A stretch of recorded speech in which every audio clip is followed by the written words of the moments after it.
All right. So did everybody get a chance to at least uh, glance at the last recording? Mhm. Yeah.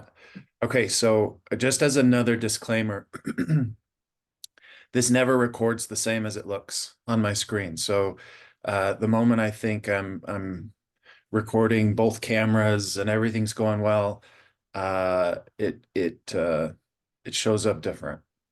So I played around with it this week, but I didn't really um, I wasn't able to really figure out exactly how to adjust that. So, oops.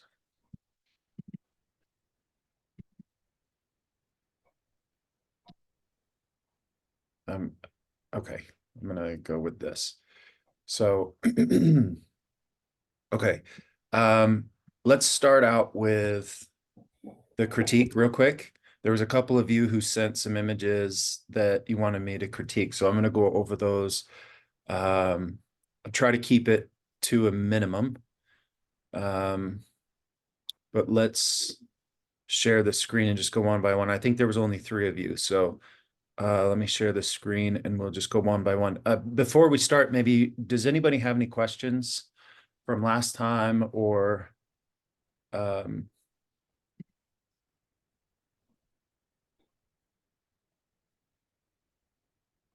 that you had throughout the week? Does anybody have any questions?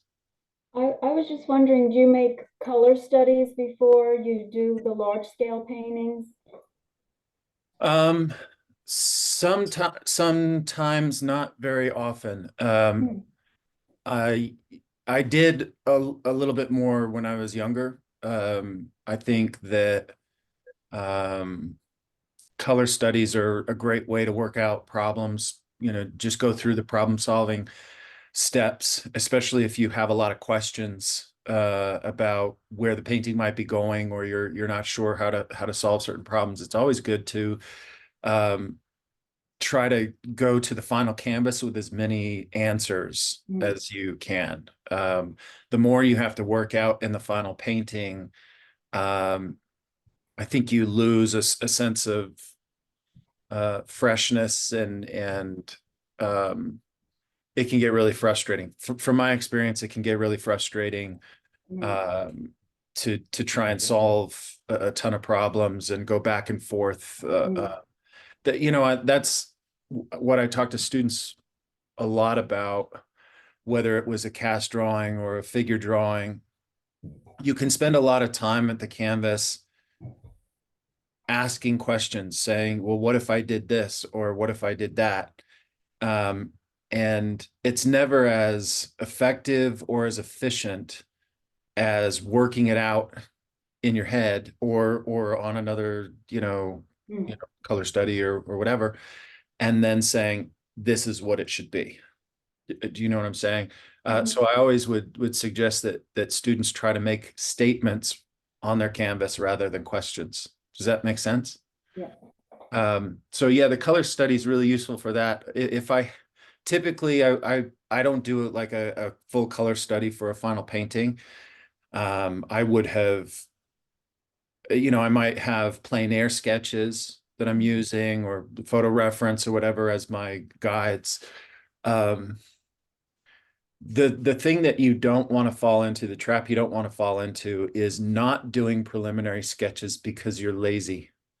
That's super easy. Yeah, I remember being at the Florence Academy and they would typically have like um, small, little charcoal sketches for like composition or basic composition if you're going to do like a portrait or something, or still life or whatever. And then you do like a little small color sketch, and then you do the big painting. And for me, it seemed like a waste of time because the big painting seemed like, well, that's the study. I'm going to be working out all these problems anyway. So I was just sort of eager to get to the big thing and just, go at it. But I remember one time I was doing a portrait. Um, was my first portrait there, and um, we spent, I think, 2 full days just setting up the model. We were going to spend an entire trimester on this one portrait. So me and the guy I was working with spent 2 full days just, arranging the hands and the angle of the head and what she was wearing and all of it. And then we both kind of like just started in on the project at the, life. This was a life-size portrait. So um and it was, head to about waist. So it was, pretty large painting. And I remember Daniel Graves came in at the end of the week. His day to critique was Friday. So he came in the last day, and both of us had already started painting on the large canvas. And he got really upset. And he spent 45 minutes berating the guy next to me. Just so like you just learned how to paint. Now you throw yourself in the middle of the ocean. You think you're going to make it all the way across, and you're drowning here. And why didn't you do these preliminary starts? On and on and on. Not particularly the most effective way of getting his point across, because what happened was this other guy got upset because the critique was so harsh and dug his heels in and said, I'll show you, I'm gonna make this work. When if he would have, if the same information would have been presented with a little more humility, maybe, he would have taken a day, slowed down, done a preliminary drawing, at least a preliminary drawing, and then smooth sailing after that. And that's not what happened. And so I just saw him struggle day after day after day with simple problems, simple drawing problems that he, ended up wasting a lot of time on when he could have just slowed down, backed up one step, solved it, and then taken that to the final canvas. So, yeah, it's, for me, that's a good lesson, just because I've seen myself and I've seen others struggle on the final canvas to solve problems that are really simple and basic. But the bigger the canvas and the more complex the composition, the more astronomically more difficult it is to achieve and maintain balance in a painting. So if you're not sure how you're going to go about that, figure it out on a smaller scale and then size it up. That's a long answer to a simple question, but are there any other questions before we jump into I critiques? just have one more. Yeah. Last week you mentioned that to get that effect with the sunset, you work on the white canvas or white substrate. Do you do that in a large scale too? Do you tone your canvas at all? No, yeah, if I'm working on a large painting, um, particularly that has a large sky or something, I like to go in on white because again, it's untainted and I can go more directly to that color. If it's a toned surface and I'm painting like typically in a sunset or like something like this, that's a very light, subtle, those are subtle colors. And if I have to paint over, say, a middle tone brown surface, I'm going to have to go probably at least 3 layers to cover that.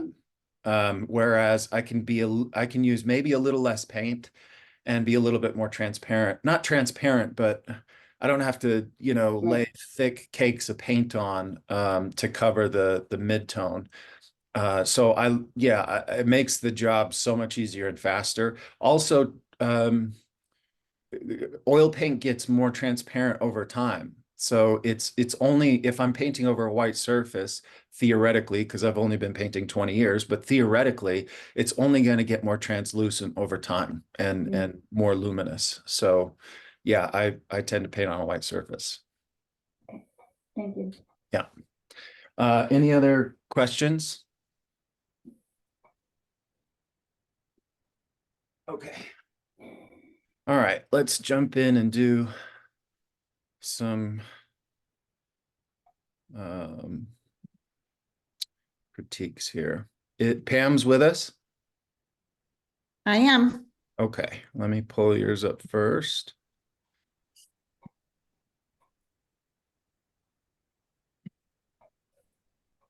Okay, let me share this screen. So this is one that you'd been working on before. Yes, it is it's a sunset in Costa Rica. And so photo reference is from my friend who I'm doing it for. So yeah, I know it's not really your style, but I did want your opinion on it. And so I appreciate whatever you have to say. Yeah, I don't know what my style is, so I don't know. I wouldn't even be able to critique to it if I wanted. But did you say this is done? This is about done? And It, well, I have not varnished it. So if okay. you have anything that's glaring that you think would be really good, I mean, I'm totally open to so I've held off on varnishing. It's fully dry now. So yeah. The reason I'm asking is because when the worst time to get a critique is on opening night of your exhibition, right? So if this is a painting that you have an appointment on Sunday to deliver to the collector, I'm not going to give the same critique as I would if you have another 2-3 weeks to work on it. So I do have, excuse me for interrupting. I do have about, if necessary, I do have about a week and a half before I have to. Okay. Mhm. Then I'll simplify. Let me go to the photo reference or the yeah, your reference so we can see that. Is there a way to make that bigger? Okay. So the reference is pretty good. Sometimes that can be a sticking point with a lot of photo references. It's just difficult to work with. This is pretty good. So what you have here is a lot of distance, which is, creates a lot of variations in the atmosphere, which is really beautiful. One of the things that I would say in yours is that it's a little heavy, meaning your values might be a little bit darker than they need to be, and you're losing a little bit of the softness of that time of day, right?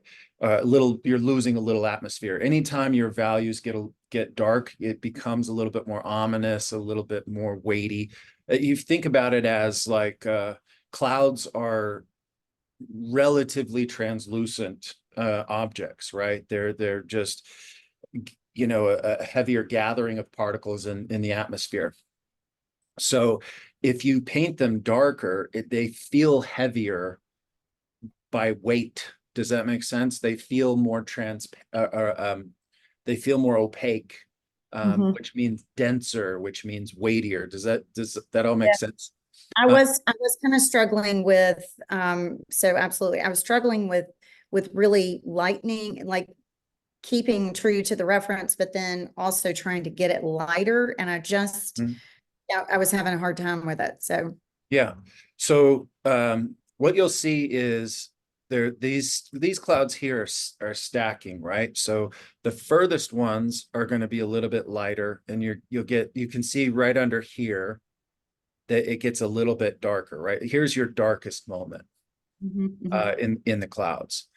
But even that, relative to, say, the rocks, is very, very much lighter. And that's really the key with value, is understanding how to relate things in a way that says what you want it to. So, and then where you're losing a little bit more atmosphere is these clouds that might be a little bit more distant and a little bit higher in the sky are far less dense. And so you want to keep those values quite light, and the edges quite soft, so that the shapes these foreground clouds can really sing. And then the values through here are very, very close together, which makes them feel incredibly translucent and soft. So let's go back to this. So these values, you start with the light and say, how close can I make these values to that light in order to have it be really diffused, which is what we're seeing in this. You see how Yes. diffused all of that is. That speaks to the softness and the thinness of the cloud. So when you're talking about value, really simply, and this is what happens very, very often when you're more of a beginner in painting, which I'm not saying you are, but earlier in the stage of understanding drawing or painting. Think about it as a development, like human development. It's just basic human development. When you're 2 years old, and if any of you have raised kids, you know this. When you're 2 years old, they can't think of the next 5 minutes. If you say, "What are you going to do tonight?" It's beyond them, right? Everything is like right here, right now. This is their view of the world. And then when you get to be a teenager, you could say, here's what I'm going to do next Friday. But if you ask them what they want to do in 5 years, they have no idea. So their view has kind of expanded a little bit, right? And then as you get to be an adult, you start to think of like, well, what I'm doing today, or I have to do this today, but here's how it's going to affect the next week, the next month, and here's where I want to be in 5 years, and on, right? Your view of everything expands. And the most difficult thing to do in drawing and painting is initially is training your mind to consider things in a more mature manner, which means you have to understand how one thing globally affects everything else, how everything has to sort of harmonize in order to create an overall balance. Does that make sense? So what happens then is, and this goes back to value, if I'm painting the light here and I'm looking at that, then my tendency is my eyes are going to adjust to that as if I walked out into a bright day, right? Then if I come down and I start painting the darks, my eyes are going to adjust to that if that's the only thing I'm looking at. And so the tendency is I'm going to paint that a little bit lighter than it should be. But also what happens is things become very isolated in how they're defined. So if I'm only looking at this portion of the sky when I paint it, then how this relates to this, I'm not gonna have that balance, because once I start painting this, my mind completely blocks this out, and I'm only thinking about that.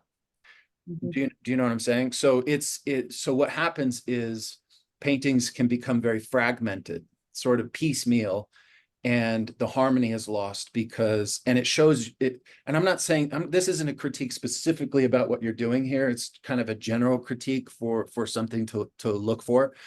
But what it does is it fragments everything, and the harmony is never quite created. So when the way that you combat that, the way that you train yourself to recognize that and overcome that, is to see value. You have to say, here's the lightest light. From the very beginning, you have to understand this is the lightest light. So everything has to be subordinate to that to some degree. And you can choose to say, there can be two realities when it comes to value and color. Let me get back to that. Remind me if I go off on a tangent, the two realities of value and color. So the way you do that is look at the light and then say, what is the relationship of this to that? And look at this and pay attention, your peripheral to this when you're painting it, because then you're keeping your eye on the absolute and you're seeing how far from that the peripheral is. Does that make sense? And then you'll start to paint things peripherally to the light, and everything will start to organize itself in a really coherent manner. Does that make sense? Okay, so the two realities of value and color. Let me just give a quick story. In 2011, I had a teacher from the Grand Central Academy. I had a teacher from the Angel Academy and a teacher from the Florence Academy come to Utah, and we spent a month painting this girl. And I had hired this model. She had, I had an idea for a painting. It was, you know, like the first love lost is sort of that grief, that sort of youthful grief. And so I wanted to define the youth, the sort of innocence of youth with like the color white, and then have her surrounded in a slightly darker tone, mid-tone background. So I hired a model who was really, really pale, and she had platinum blonde hair. And I designed this dress for her that was all, you know, custom made and lace and slightly off-white, beautiful white dress. So basically the idea was white on white on white, super white flesh, platinum blonde hair, white dress. So she comes in, we start the workshop, blah, blah, blah. A week in, I look over, and my friend who I went to the Florence Academy with has this start to his painting where she looks sunburned. She was super saturated with red, and very colorful against the white dress. And I'm thinking, like, what is he doing? He's supposed to be a teacher. Like this doesn't look right at all. Whatever. And then I went during a break, and I went and looked at it while the model was up. And I saw exactly what he was doing, and he was right. Every decision he was making was correct. Now that plays to the difference between the mentality of being correct as a student and the mentality of being correct as an artist. Correct as a student is trying to copy what you see. I think that's an essential part of learning, is learning to paint from observation, trying to make your thing look like the thing in front of you, right? The artistic decision-making is a slightly different part of your brain, where you say, here's all the possibilities it could look like if I made my thing look like that thing. But what do I want it to look like? And that's a more purposeful artistic decision. So here's the way that your observations can be true in two ways. If I look at what my friend was doing, was he was looking at the white of the dress and saying, how different is the flesh? How much more color is in the flesh than the white of the dress? And he painted it that way, and it was true. I was asking the question, how similar is the flesh to the white of the dress? And so I ended up with a far more subtle relationship between the two, because I was asking for the similarities. There's a civics lesson in there somehow. If you want to see the differences in people in your neighborhood, you will see them. And if you want to see the similarities, you'll see those. But though both of them are true, right? And so you have to understand, when you're going into a painting, as I'm assessing my reference, or if I'm painting from life or whatever, from what standpoint am I asking this question? If I would really want to emphasize the brightness of something, maybe I ask the question like, how much variation, how different are these values? If I want to create more subtlety, I would ask the question, how similar are these values? And again, both of those things can be true. Does that make sense? Mm-hmm. So when you approach a sky like this, you want to say the real variation is right here to the background brightness of that color, right? And what really stands out are these shapes against here. The variation doesn't really exist here. That's very, very soft, very, very subtle. So when I'm painting that, I want to say, how similar is this to that? And I want to kind of compress, because the star, you have to understand what the star of the show is. You have to understand what you're trying to emphasize. And in this, I would think the emphasis would be here, Mhm. just because that's it's the strongest point of value variation, strongest point of color variation, and the strongest shapes. So let me minimize what I'm saying here to more further emphasize what I'm saying here. Does that make sense? And so that goes to how I would define my edges. It goes to how I would define my value variation. It goes to how much I would define my color variation, and how hard and soft the edges are in terms of the shape. So everything is a relationship. Everything is a choice on what to emphasize, what I'm trying to say in the painting, and does this help or hinder that overall oneness of effect? Mhm. Does that make sense? Mhm. Okay. So just real quickly, you could, given time, pump up the clarity of color in the background, those oranges into the yellows. You could have a little bit more luminosity up here if you brought these values up, and you're not going to lose the brightness of this against this. It'll make it feel even brighter because it's going to feel more airy.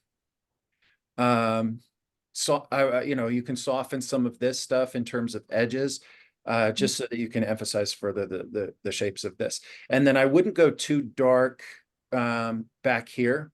This and this feels like it's the same distance because they're about the same value. So I would have these things be a lot closer in color and value to this, to give it a similar atmosphere. And through here, you can be a lot lighter as well. If you look at the values here, they compete quite a bit with the values here, but they're much higher in the sky, a lot thinner. So, okay. Thanks. Any questions?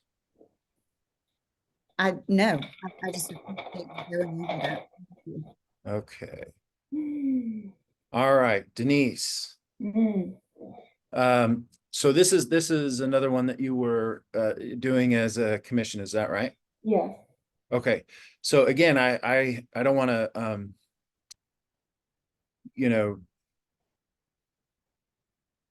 speak to something that isn't relevant to the painting. But the sky, I think you treated really, really well. I think there's such a beautiful shape to this composition.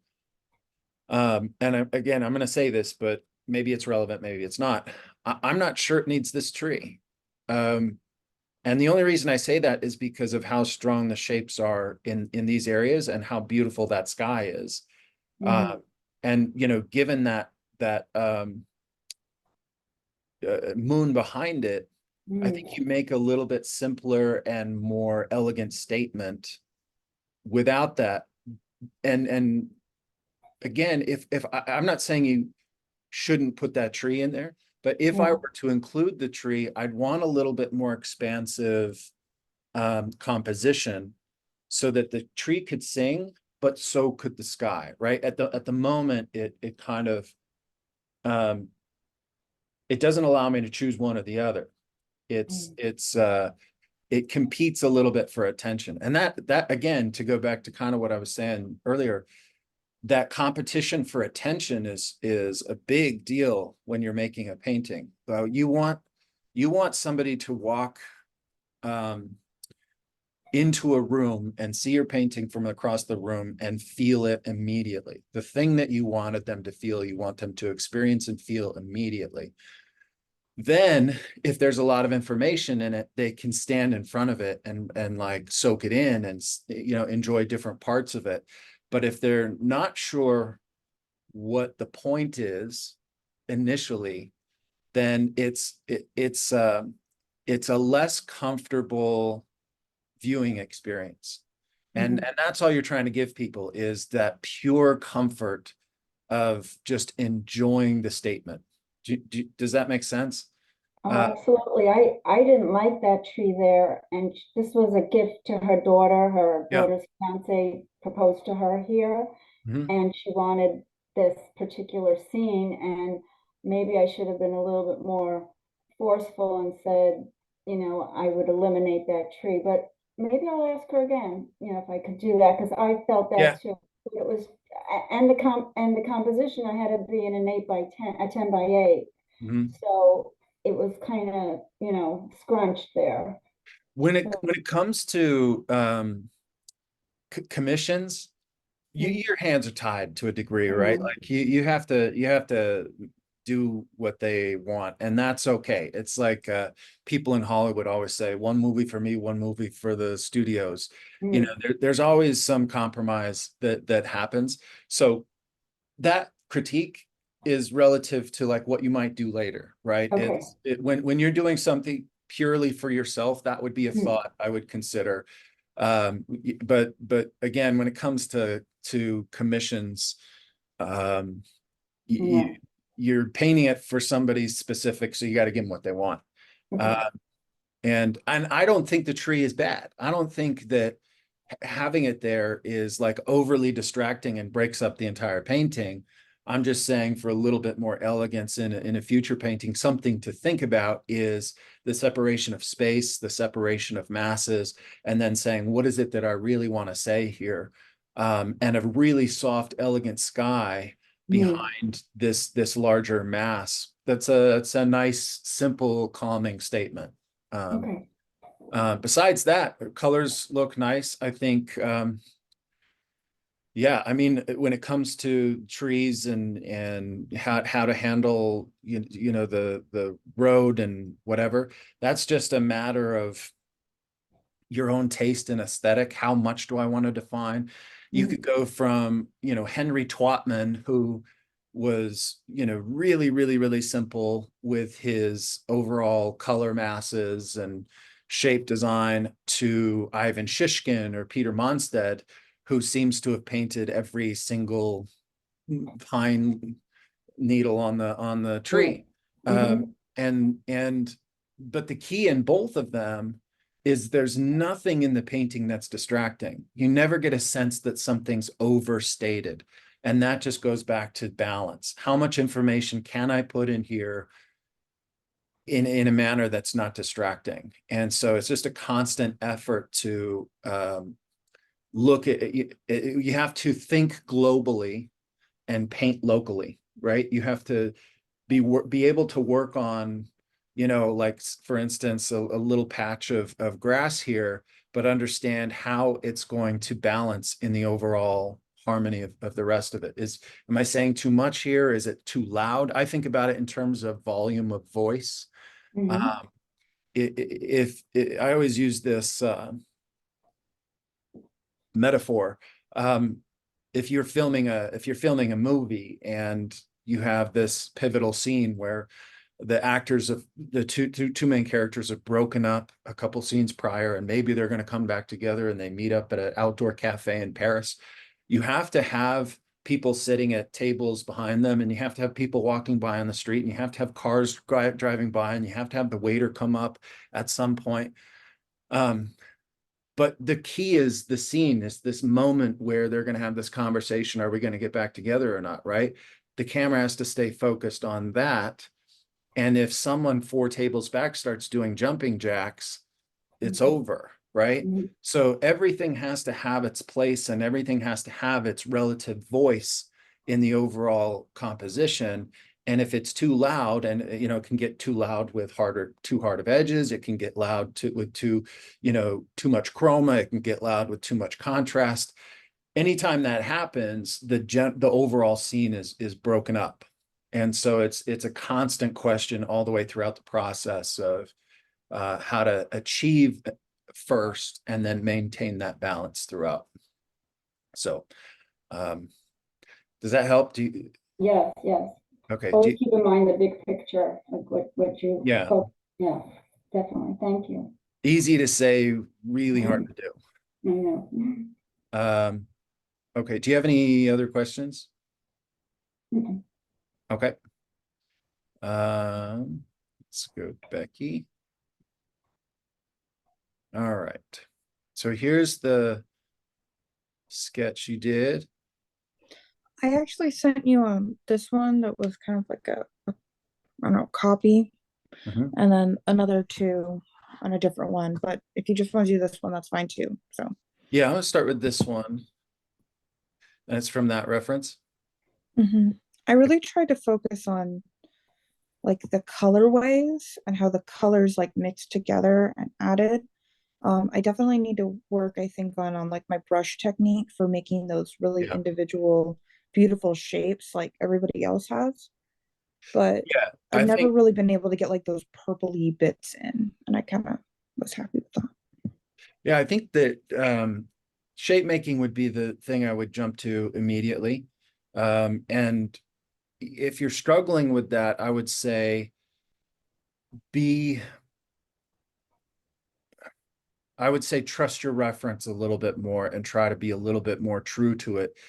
There's a comfort in that when you're painting that you can compare back and forth, right? I'm not saying that you want to fall in the trap long term of Mm. trusting everything in front of you, because that's a very dangerous trap. Then you just become a copyist. But early on, I think when you're struggling to understand something or struggling to design something, the more you can trust the thing in front of you, the more you're going to break it down and try to understand it. And then designing it comes from a place of knowledge. Designing it, is a much more comfortable thing that you can do with confidence when you know that you've pulled off 5, 6, 7, 8 of these, right? They really look solid and they look believable. So I would just say, really pay attention to the shape. One of the things you want to think about whenever you're painting this sort of thing is the conceptualization of what's actually happening in the subject. You have the lower portion that's catching light, but there's volume to this cloud, right? So as it rolls away from the light, it softly shifts away from the light. You can see that quite well right here. The lower portion of that is very sharp, and then it rolls away from the light softly. So the upper portion gets really soft. Does that make Okay. sense? Same thing Yeah, here. that does. It starts to get much softer at the top and harder edged at the bottom, because here I'm seeing the contour. I'm just seeing like the sharp contour of the base of this, but as it rolls, I'm starting to see form. I'm starting to see like that rolling form. So that's one way to get a better effect of the light on the bottom of the clouds. And then the other portion is just shape making. This is, I don't want to assume that this is 2, 3, 4 layers, but for me, that's probably the most important thing in terms of creating interesting clouds, is really paying attention to the shape. And I take much more time on that than, say, like the subtle gradient. The subtle gradient, obviously you want to take your time on and make sure it's as subtle as you can make it.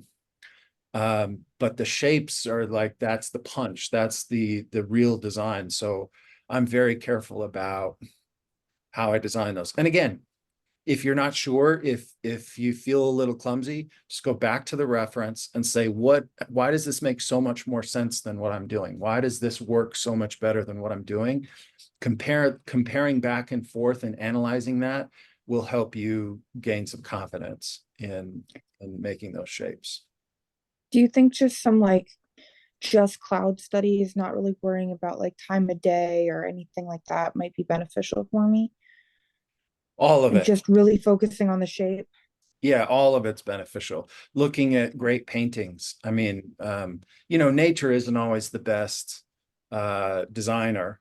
So you're going to get everything in nature. Things that like don't make sense. You're going to get crazy things that don't make sense, that if you painted them that way just would not look good. But if you go to great paintings, these people already made all the decisions on how to present you something. So if you really, I think you go back and forth from nature to great paintings, and you'll start to get a better familiarity with why this works so well and mine is, you know, feels a little bit more clumsy. Does that make sense? No, yeah, that does. Thank you so much. Yeah. Okay. All right. Does anybody have any other questions before we get into this? All right. So, I am not sure how this is gonna record again, but we'll see. On mine again, same as last week, I have me on the left, that's me, and I have my iPhone on the right. Those are the big ones. So I hope that it records that way, but I'm not sure. Are you guys seeing it kind of that way?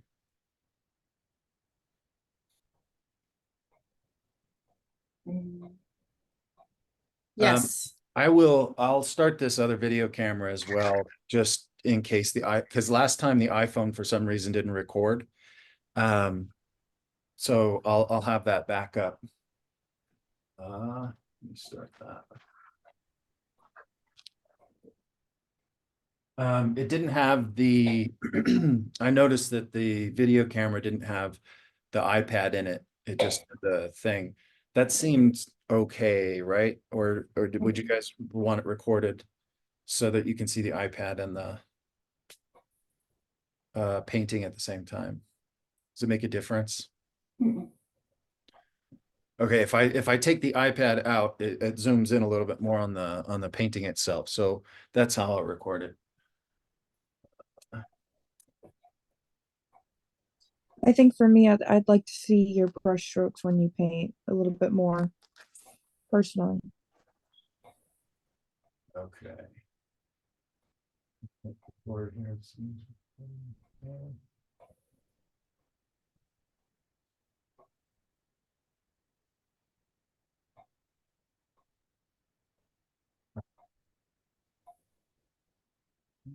Okay, there we go. All right, so what I was gonna do initially is I have this from last time. I'm gonna work on that a little bit. I'm gonna oil it out and then, you know, work into a dry surface to kind of show how I do that. But I'm gonna do that second. Initially, I just wanted to show how I, you know, might create that, go about creating a more subtle gradation. But I'm gonna do it with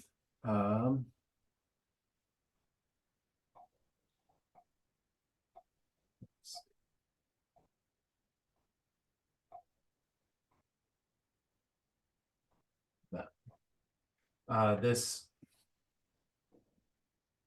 sort of sky. I'm gonna kind of go off of that color. Let me show it here. It's terrible. You guys have this reference, I think, so you can see. I have a gallery that in Florida that keeps asking for paintings, and I don't have anything for him. And I've been working on a couple other paintings that have a February 1st deadline. So I'm going to use this as a dual purpose. I'm going to lay this in with the idea of finishing it later to send to Florida. So I'm going to make a seascape out of it. I'm not going to paint the seascape. I'm just going to paint the sky for the seascape. I'm going to use that color palette, which is really looking, I'm used to going to California for the ocean. So I'm used to looking, you know, straight west into the sunset. This is looking southeast into the sunset in Utah.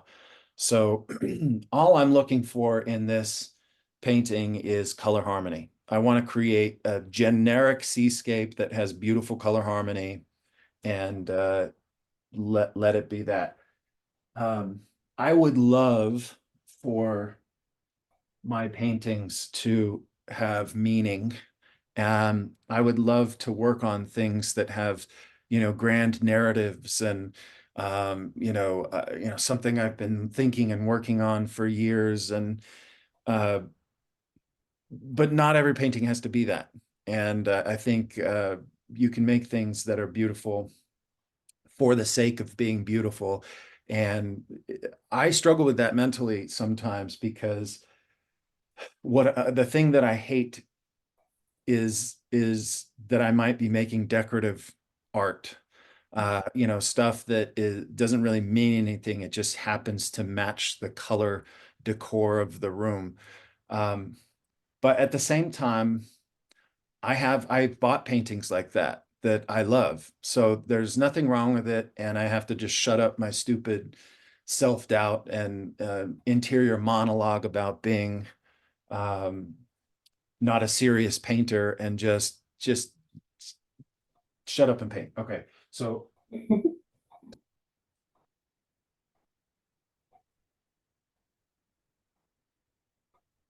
I'll try to do this as quickly as possible without rushing. So I'm not sure what the composition here is going to be. Get some mineral spirits here. But I'm thinking I'd like a little bit more sky, because this is a sunset workshop. I should probably paint a little bit more sky than foreground, but I'm just thinking I'll have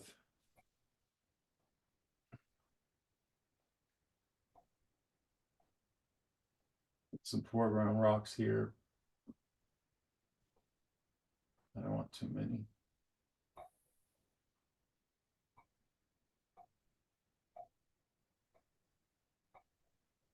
And then we'll have like a distant land right here.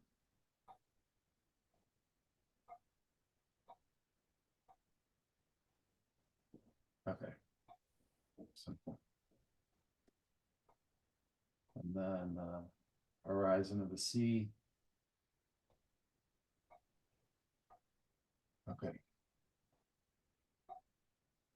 So I talked a little bit last week about starting with the cleanest color and then moving into more saturation from there. And that's what I'll do here. The cleanest color is really around here. And that will go down into a more saturated pink, into purple, and up to a cleaner, more like slightly viridian, into a cobalt. So I'm going to start with a little bit of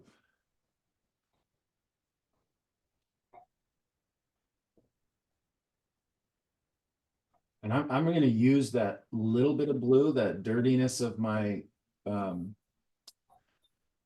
brush, just from this tiny little bit of blue, because I don't want a perfectly pristine yellow. Otherwise, it won't have that subtle dirtiness that just gives that a more clean and atmosphere. But Frederick Church, if you know that artist, was great at these sort of like chromatic feeling dirty skies against more clean chromatic clouds. It's always amazing to see it. When you see it in person, when you see these paintings, you never think dirty sky. That's not the word that comes to mind. But when you think, how would I make that color? Then you're like, oh, that's really actually quite gray. It's not a pure orange. There's a lot of like blue in there that kind of grays that tone down, which is what I mean by making it slightly dirty. It has a little bit more of its complement in there that kind of tones it down and makes it a little bit more gray, which allows the colors around it to sing a little bit more.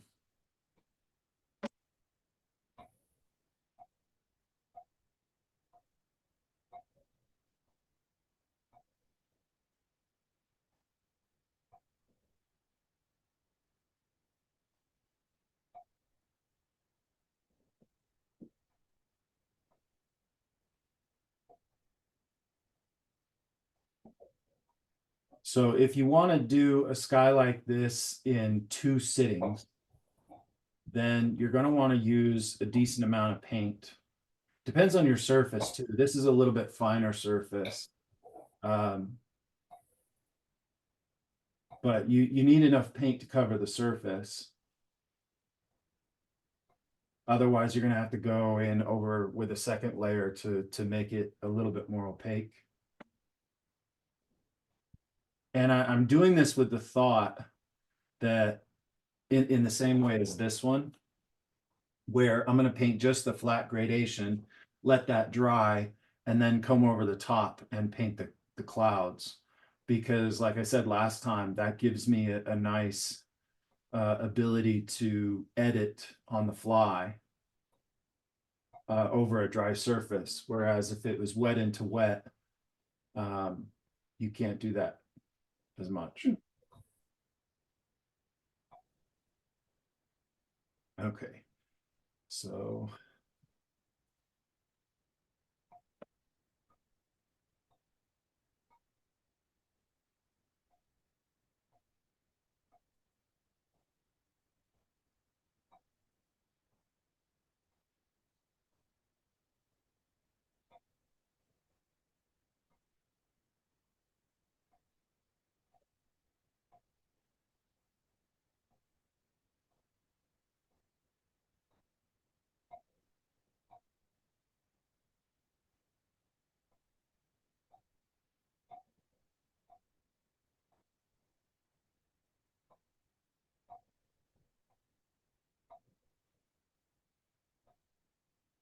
When I'm painting these sort of stripes, I'm always painting them slightly larger than I want them to be so that I can work one into the other.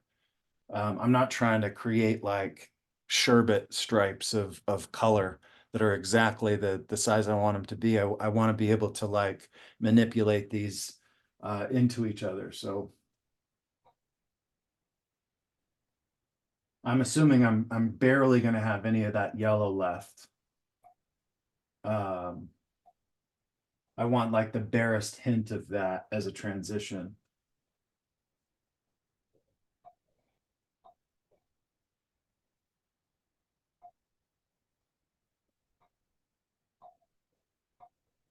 And in this sky specifically, I don't run a lot of this Viridian either.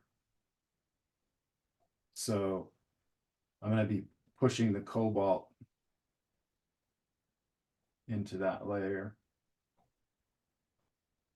I don't have to have a perfect transition yet. I'm going to come back with a soft brush and soften these into each other at the end. So now as I'm moving up into cobalt, I want less of that yellow tone. So I'm going to wipe this out, get most of that out. I don't mind a little influence. I just want as little as possible.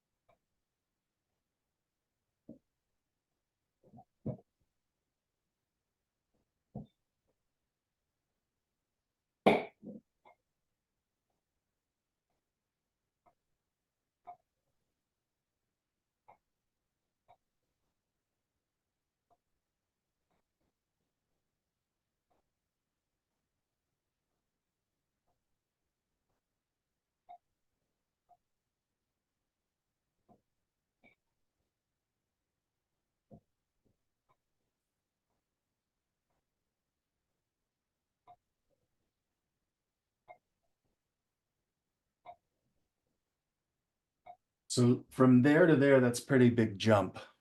So I'm not gonna quite blend those yet. I'm just gonna put this up at the top. And then I'll add a little bit of white.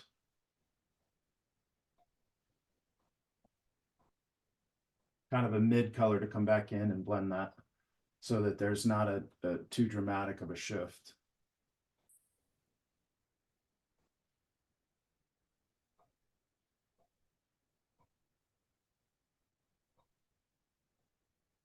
If you guys have any questions or thoughts or concerns or whatever as I'm going, just blurt them out.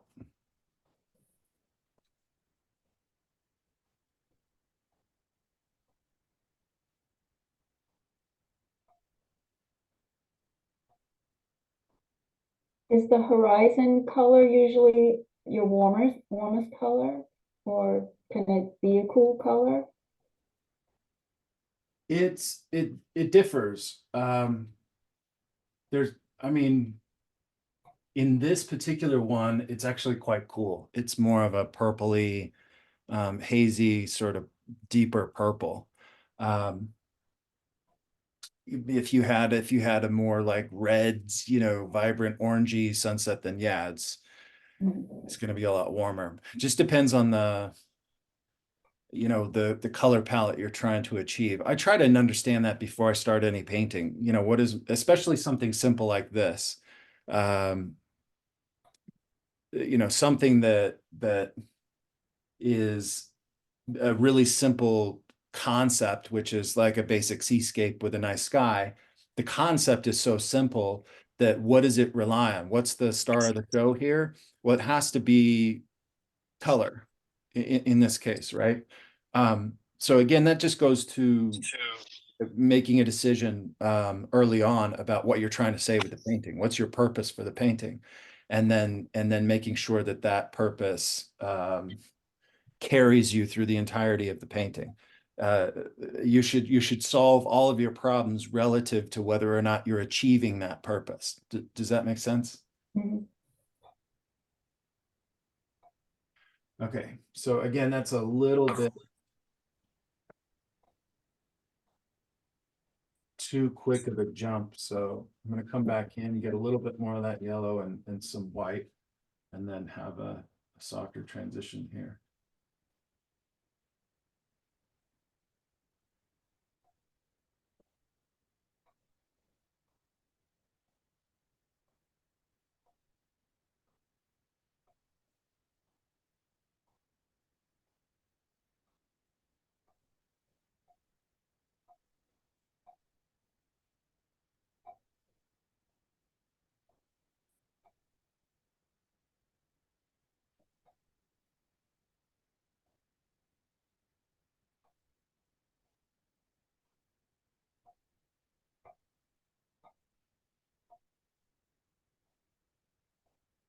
Okay. I'm going to take that same brush and rinse it off so I can move from that down. But before I do that, just in case, I feel like I need to work into that anymore, I'm going to take this larger brush, which is that synthetic mongoose I talked about last time. And I'm going to kind of work this. Now, like I said at the beginning, I don't want very much of that in the final painting. It's going to be a very subtle transition. I really want this to be more about the blues and purples. So if I wanted it to be more about this, I would start here and move that up. I would push that into the blues. But on this one, I'm going to move the blues into the yellows. Does that make sense why I would do that? Mhm. Okay.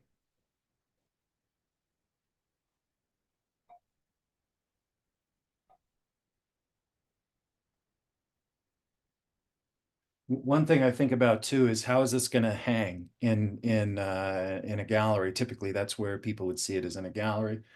If they're seeing it online, I don't have to worry as much about brush strokes because I can, work that as I photograph it. But your brush strokes matter because they pick up light, and light. How it looks on a wall is important. So I want to think about, I mean, if I'm in the studio, I have these, I used to have high north windows, and then I had these lights, these daylight corrected lights right above the windows. So when it got dark, I could turn those on. I kind of simulated a similar light. Right now, because I have lower ceilings, they're coming more directly from the side. So I have to think about the glare on my canvas when I'm seeing it as well. And that can be kind of annoying. But I mostly think about how the surface is going to look on somebody's wall. And so I'm pretty particular about controlling the surface of my paintings.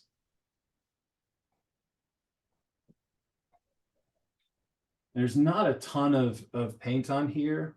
And ultimately, I'll probably come back and do a second layer on this, which is most usually how I do it. If I didn't want to do a second layer, I would just have to use probably twice the amount of paint.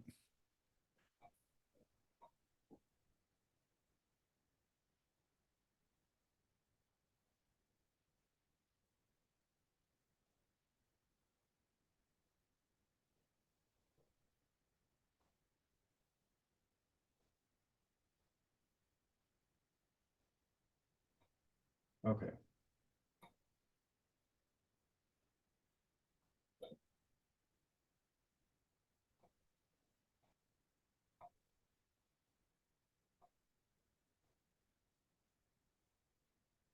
Okay, so I'm going to start with that same yellow. Just have a subtle influence of that as I'm moving into pushing into the reds. This one doesn't have that transition from yellow into orange into red because it's more cool. I'm looking again southeast. So I'm not going to use the CAD orange. I'm going to use just the cadmium yellow light a little bit to warm it up and into the orange molybdate, which again, if you remember from last time, the orange molybdate is really like a CAD red light. It's a warm red.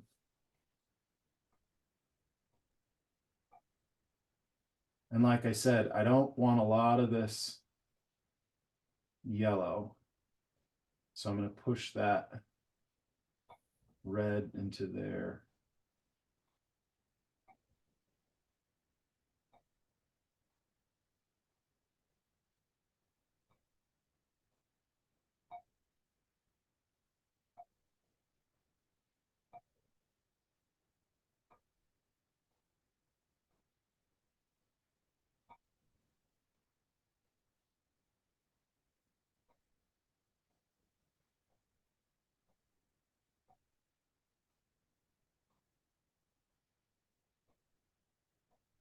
And make sure that is recording well enough to see.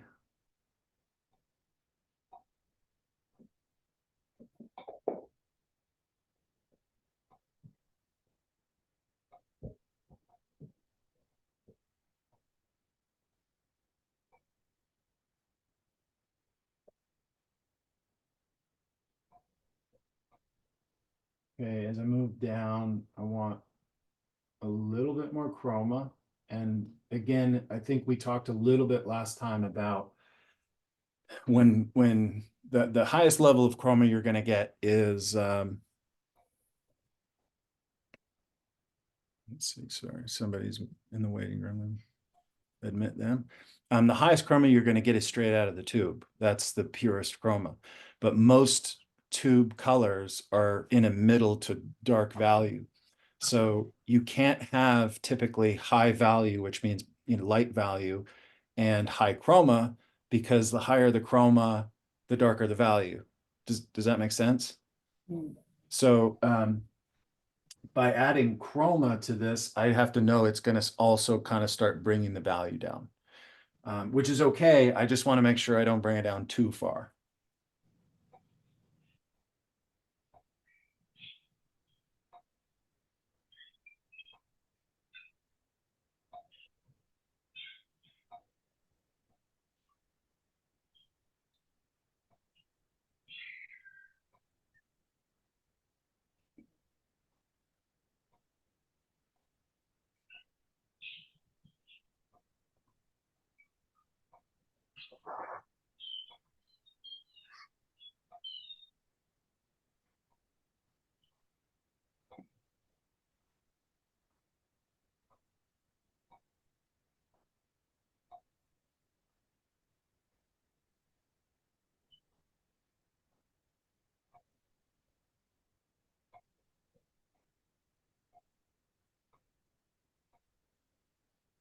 So now I'm getting into some of those purple tones.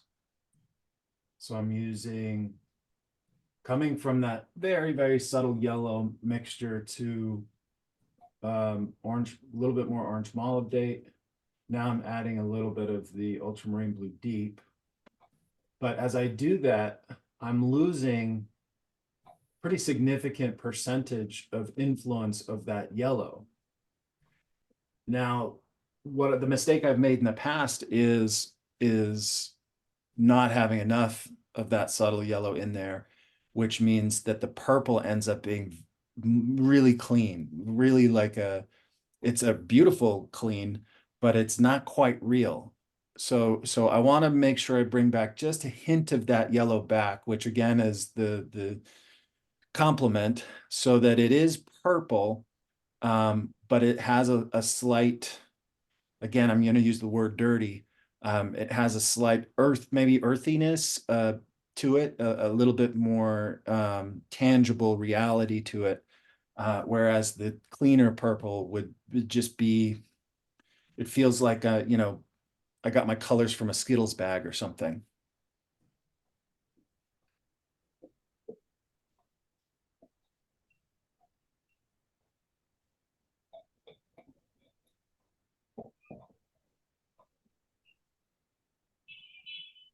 As I was talking earlier about, going back and forth from nature to master paintings to kind of figure this stuff out. When I do a sketches from life, I don't really think about what it should be. I don't really think it's sort of automatic. I don't think, oh, I got to mix more reds into my greens or whatever. I'm just looking at the thing and intuitively pulling red in to my greens because I realize it needs to be a little bit more gray, right? When I'm in the studio, I'm just thinking green. So my tendency in the studio is to paint a little bit more chromatically than nature gives me, because now I have to rely on just what makes sense versus what I'm observing. But then when I go to master paintings, I go from the intuitive copy of nature, which is sort of automatic, to now I have to look at a painting and try to break down how would I achieve that same color. And when I see a painter making painting decisions to create a color, it's a different way of understanding it. And so that becomes like a whole new level of understanding that combines, or connects my conscious awareness with my intuitive copy brain. Now I'm not just doing it automatically from nature. Now I'm understanding how I can recreate it in the studio, because I see a master. I see how he would have had to have made that same color. I can break that down and say, how would I mix to that?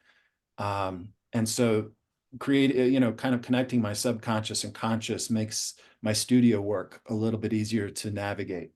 Does that make sense to everyone?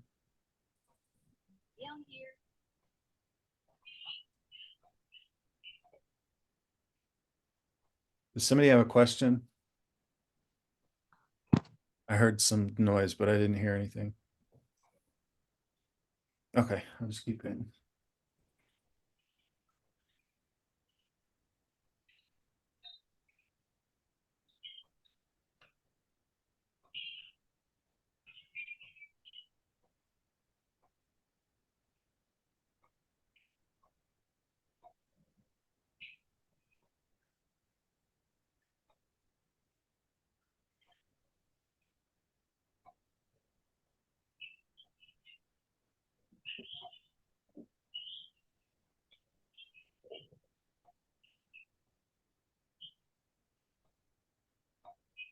Yeah, you can see how what I was saying earlier, where you add chroma, it starts to lower in value.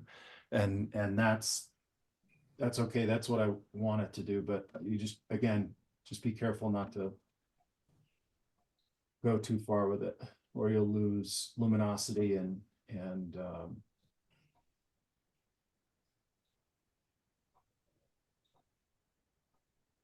you won't have enough or atmosphere, you lose luminosity in atmosphere.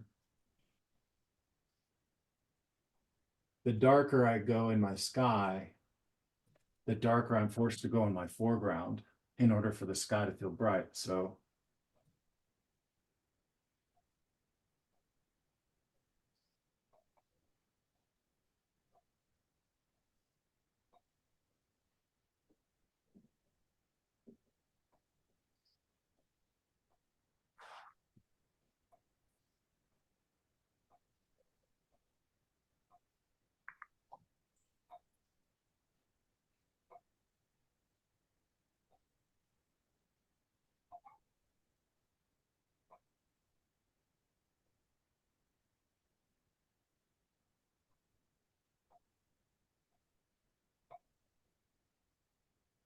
one thing I think I was saying to Pam, was it, that did the Costa Rica painting?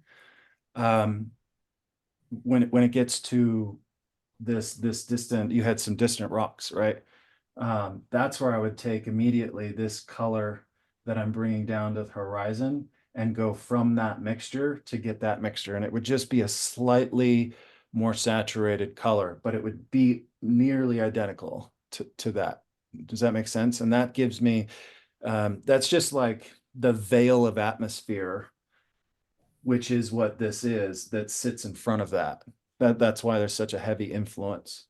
Right. And the closer you get those, the more distant that will seem. I mean, if they're super, super close, it's going to feel incredibly far away. The more the more different they are, the closer it seems to get.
So I start to push this together again. I'm gonna just kind of wipe that off to get, there's barely any paint on there from blending it together from the top, but I just want to make sure there's nothing on, well, very, very little, but I don't want to rinse it out because then it gets wet and then it's not really going to blend. I'd have to get a new brush. So just kind of with a dry rag, rub that off.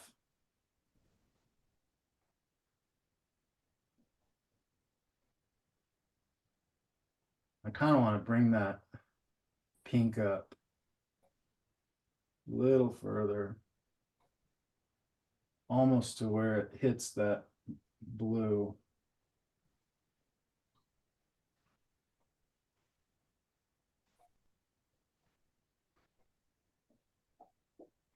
If I were doing it in the studio, or if I was doing this on my own and I wanted to do it in one layer. Yet one, I've already said I'd use more paint. Two, I would slow down a little bit. But for the purposes of this, we'll go a little bit faster. But again, like I'm of the, I've had enough experience now where I don't worry about painting something over a second time. It's just an opportunity to make it a little bit better. I remember watching Burton Silverman do a portrait once, and he's so good. I mean, I think he painted it like 3 times. He laid it in once, and then he talked about how like the model's hat, like they took a break and they came back and the hat was a little different. And so he took the whole upper half of the head off and repainted it. And then he didn't like the distance between, I think, the eyes and the chin. So he took that off and repainted it. And he said, you know, you shouldn't get worried about having to redo something, because if you can do it well once, you can do it better twice. And that, that's true. This will give me a chance to kind of assess it, you know, feel out whether or not I really accomplished the exact color I want. And then I can either just enhance it by adding another layer. And in the next layer, I won't have to use quite as much paint, because I want some of that to show through a little bit. I'm not going to do it transparently, but I wouldn't necessarily cover the entire thing with thick opaque paint.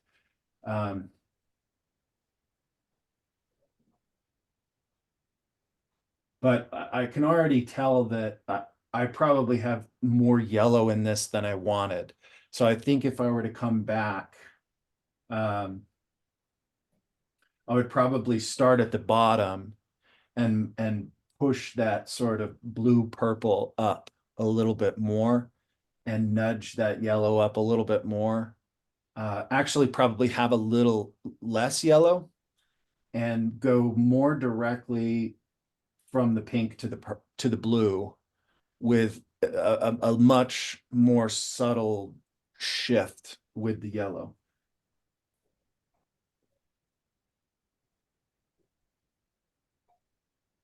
And I can still do that now, you know, if I was painting this by myself and I got the rest of the day, I might go through the same exact process, blend it here, see what I'm working with, make that decision. I want less yellow, want more purple, and come back in and paint right over the top of that.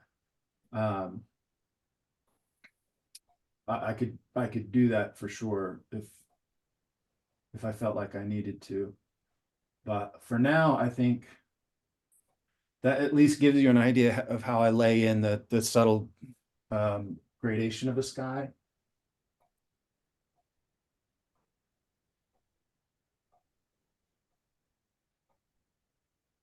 And then I can come back. Basically, these two, it's the same thing. It's the same, you know, sort of process. But this one was done earlier. When I'm doing this, if I knew what I wanted to do before I left, let's say I did this at the end of the day, I got 15 more minutes left or something. What I would try to do is lay this in and the horizon, just so that I could start to kind of finesse those colors together a little bit. I don't have to do that. I can come back and get a soft edge, you know, into a dry surface, but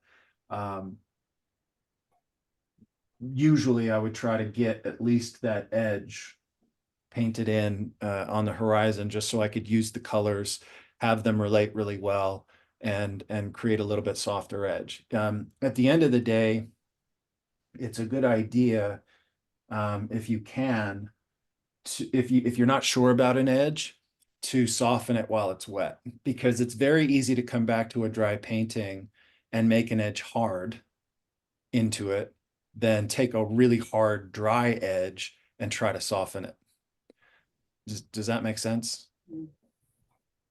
Okay. All right, so I'll put that aside.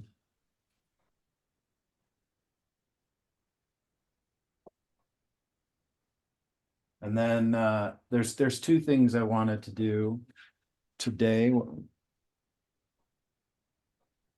Let's see, time. It's 2:20. Okay. So I wanted to take one of these that I started last time and work into it, just to kind of show how I might refine something like that and take it a little further, something that I might have done in 10 minutes from life, And if I wanted to make it into like a nice little sketch, how to just put more control into it. So I can do that. And then how to paint into a dry surface, and have a soft edge. I'll probably spend a little bit more time on that. So I'll start with this just to make sure we have time.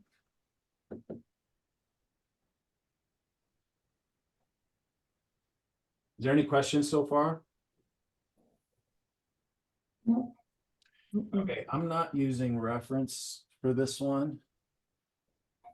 So I'm gonna put this iPad down just so I can lower this.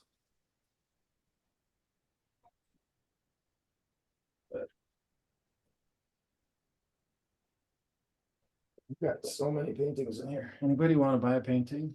Anybody in the market for 20 or 30 paintings? I need to clear some space.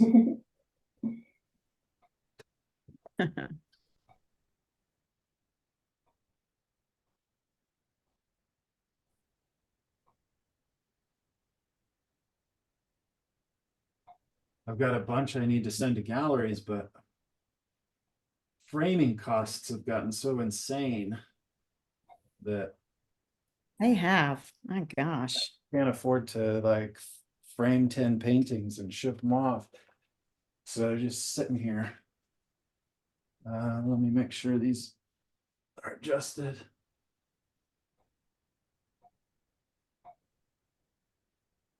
That's that one.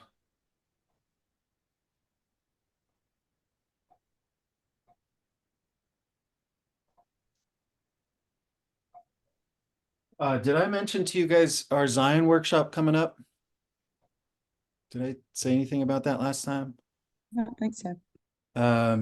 Okay, let me plug some things just as I transition here. There's the Patreon, which you guys can check out. I started putting a bunch of videos up.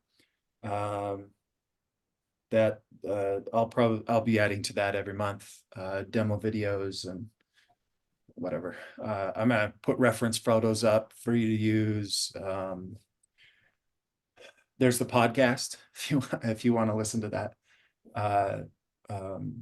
That's on YouTube. If you go to the Masters Academy of Art channel, you can click like, subscribe. What do the kids say? Like and subscribe.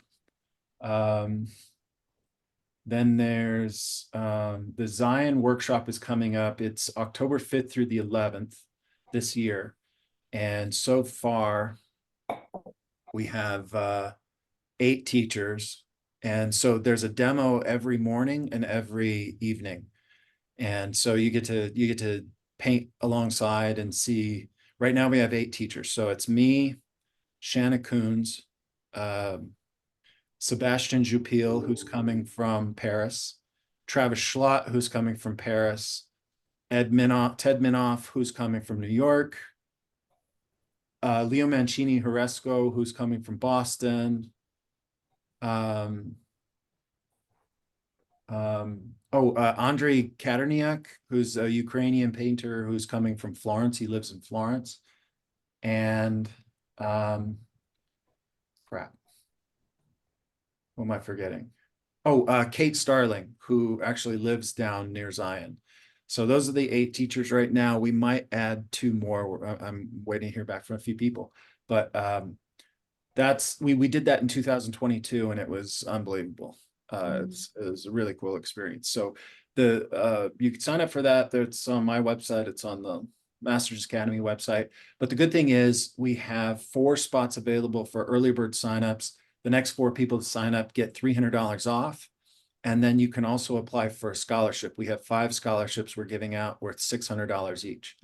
So, and it doesn't cost anything to apply for the scholarship.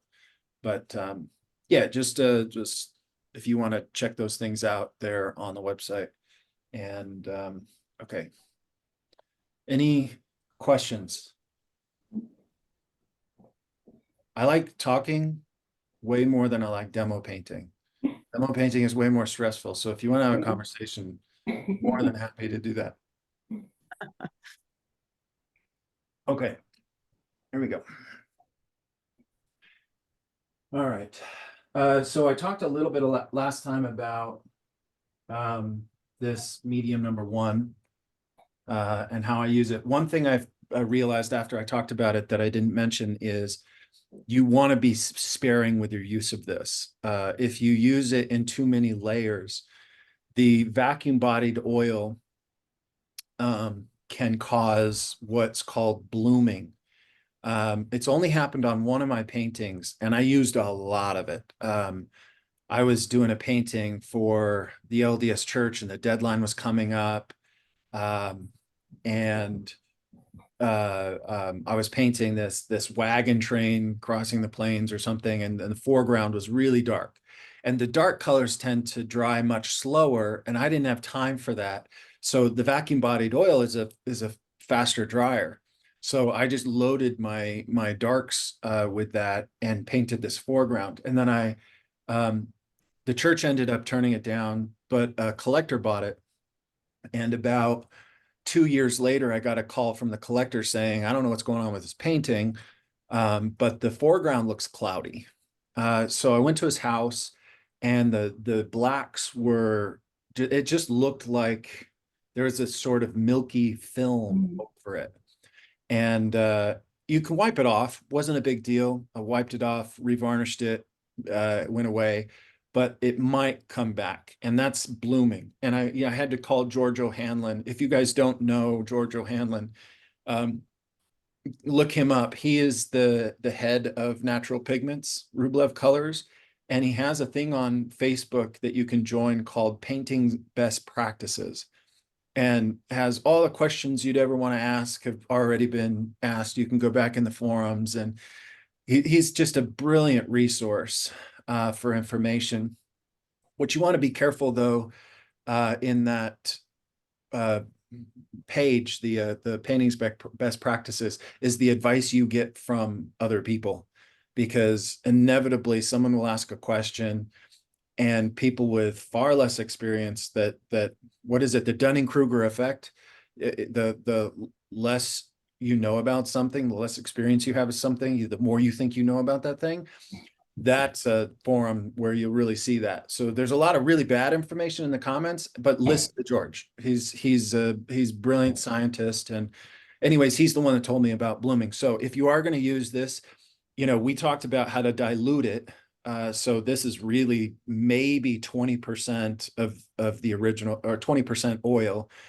So the way that I normally use it is safe, but if you're going to add a ton of it, vacuum bodied oil into your mixtures, that's probably not a good idea, because you'll end up with blooming.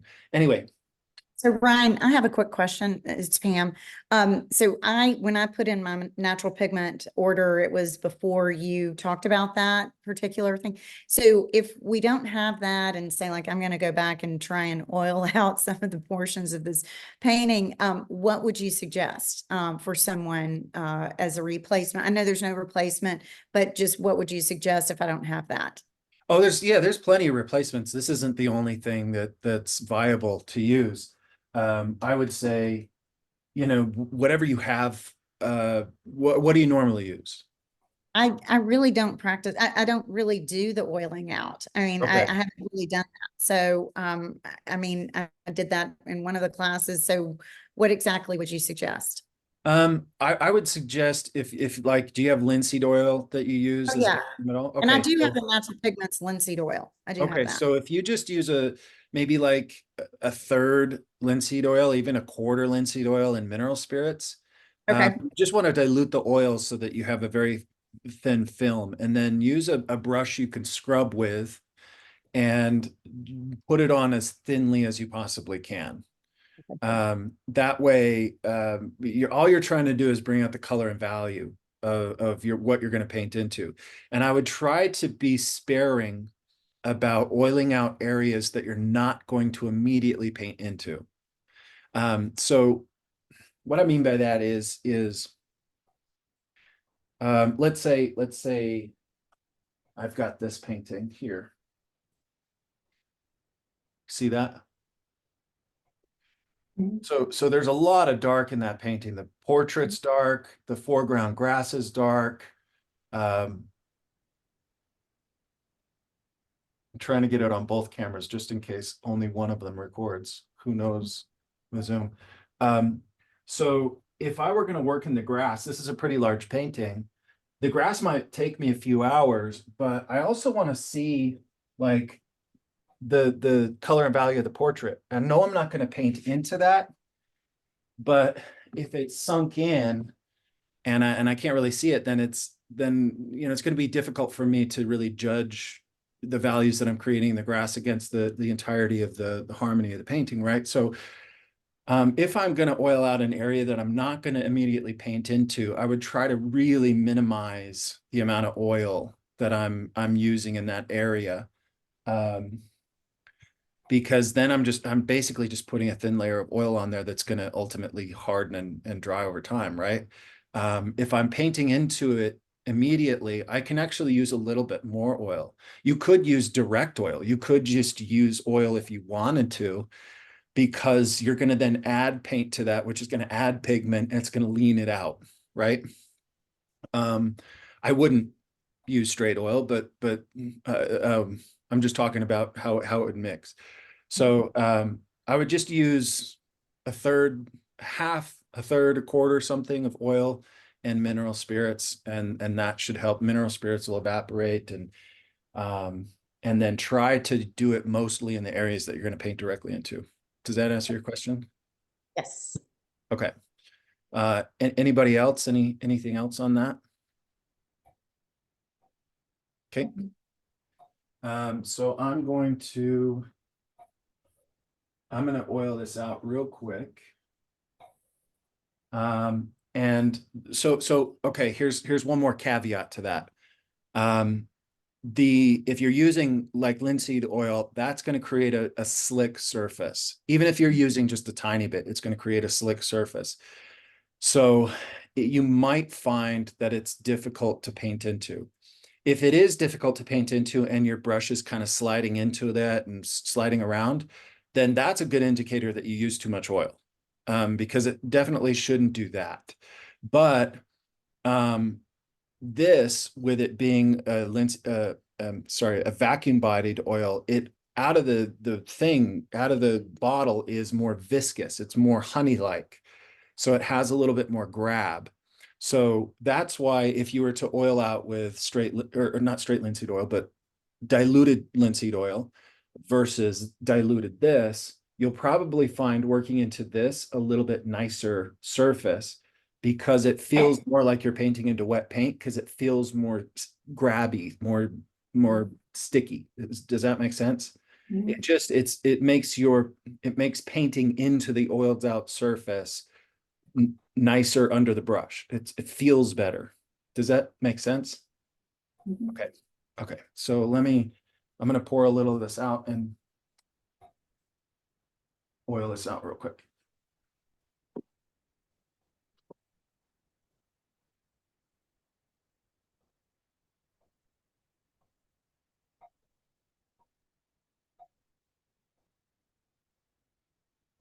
So I have these, what I use to oil out is not always these crappy brushes, but typically a synthetic. They're cheap, and if they get ratty like this, it doesn't really matter, because all I'm doing is kind of trying to work that into the surface. I'm going to be using this to scrub. So because if I'm scrubbing it in, it's thinning it out. I'm like really trying to spread it as thinly as I possibly can. And also the synthetics tend not to come off into the surface. Like if I'm using regular hair, those brushes break off often. Do you know what I'm saying? So the synthetics tend not to break off, so I'm not left with a bunch of little hairs all over my surface. So I forgot my nice oiling out brush downstairs, and I'm not going to wait for you to wait for me. So so I'll just use this crappy one.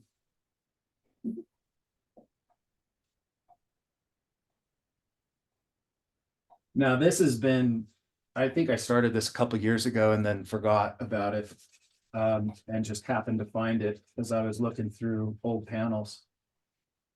So it's plenty dry. If you're oiling out into a surface that's tacky, it's going to pick up that layer and spread it around. If you're using this oil medium number 1, remember that that has spike oil in it. Spike oil is a stronger solvent than mineral spirits. So if you're adding mineral spirits to that and you have spike oil and you're working into a surface that's a little bit soft, you might find that it takes paint off.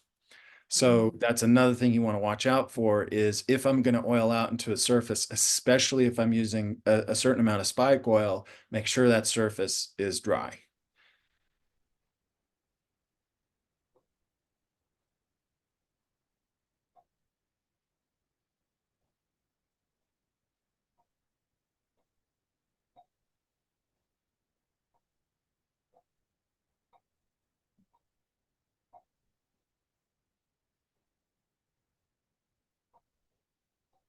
So I always look at this at an angle to the light, just to make sure I'm covering it pretty evenly and not getting it too wet, too thick.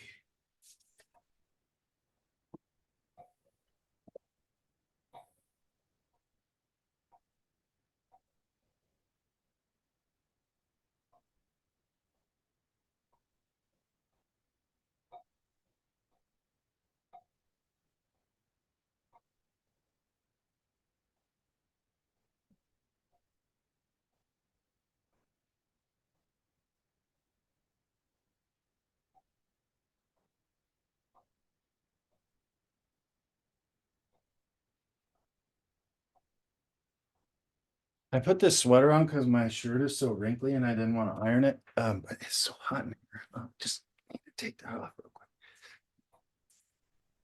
Okay.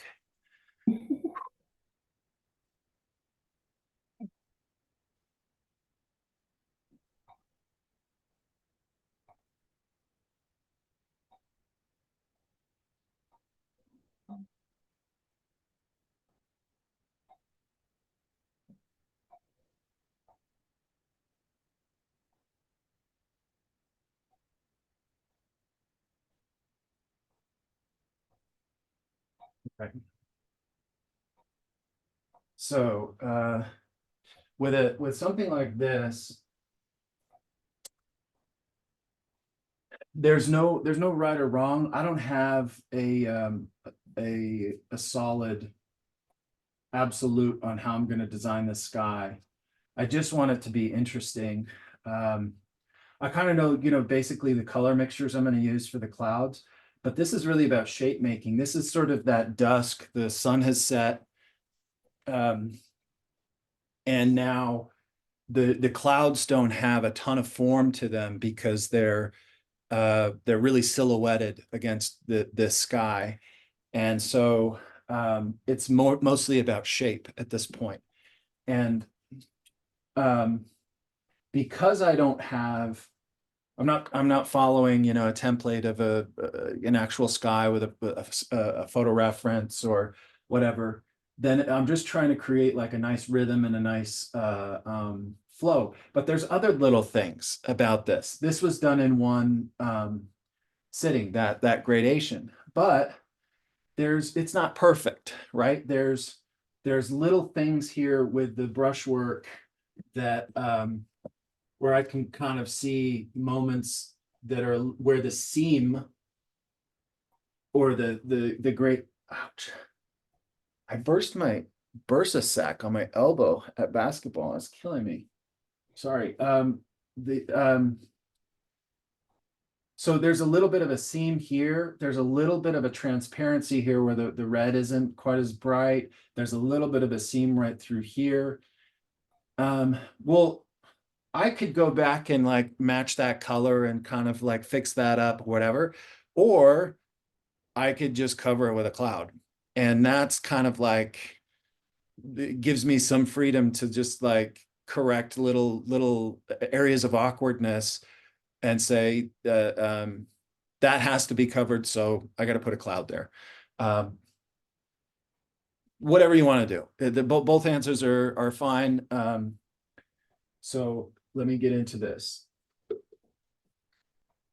So I start with, I typically use a little bit smaller brushes for this. This is a small canvas, just a 9x12. So, you know, this brush isn't too small. But it allows me to kind of make smaller incremental shapes rather than being a little too bulky.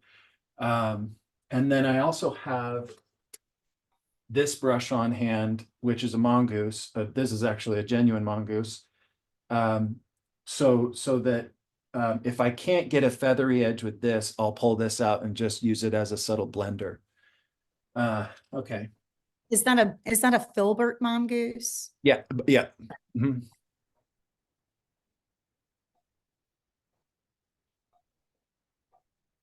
But it doesn't have to be a filbert. It's just, it was already, I already had it out, so. Um,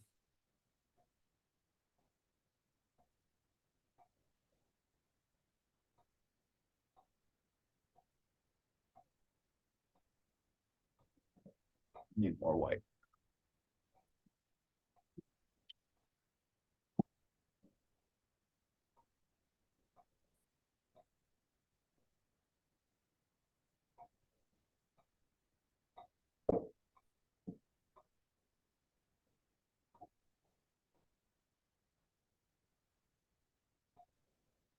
So I'm not using a ton of paint here. Um,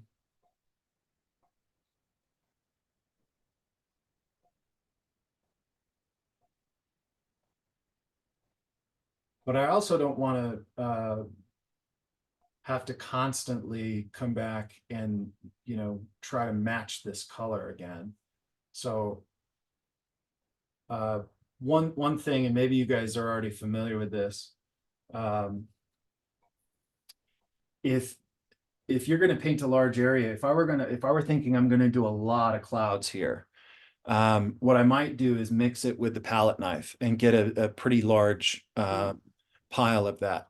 I would mix more than I thought I needed, because if I wanted an even color across the entirety of the space, the last thing I want to do is run out of that color here and then go back with my brush and have to try, especially if it's subtle, have to try to recreate that color, you know, exactly.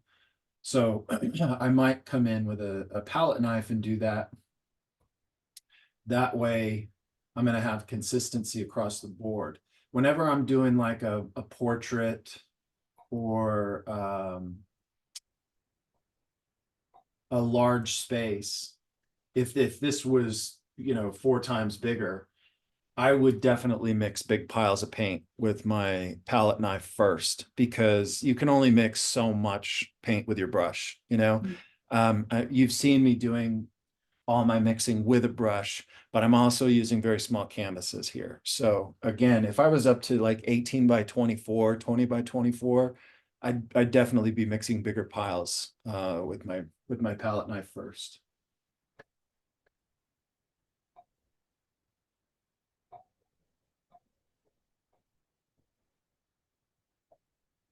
So with this one, instead of using mineral spirits to thin this out, I'm going to use a little bit of this, which is the oleo gel,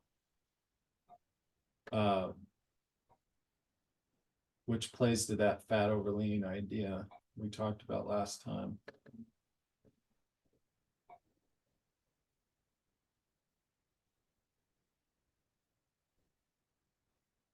And I'm getting a pretty clean purple, but as you saw, I'm pulling in a little bit of that cad yellow light to gray it down. I can also use maybe a little bit of that Blue Ridge yellow ochre, just something to kind of knock down the cleanliness of the purple into something a little bit more earthy, a little bit more gray.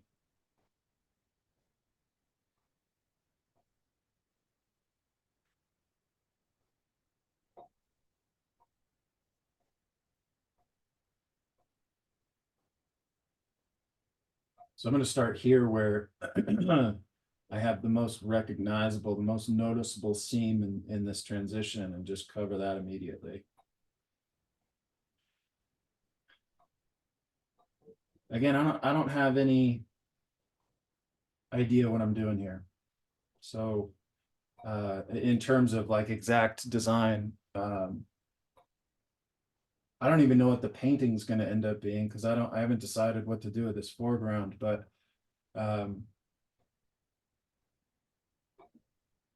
should turn it into a seascape for the gallery. But I don't mind starting kind of abstractly like this, because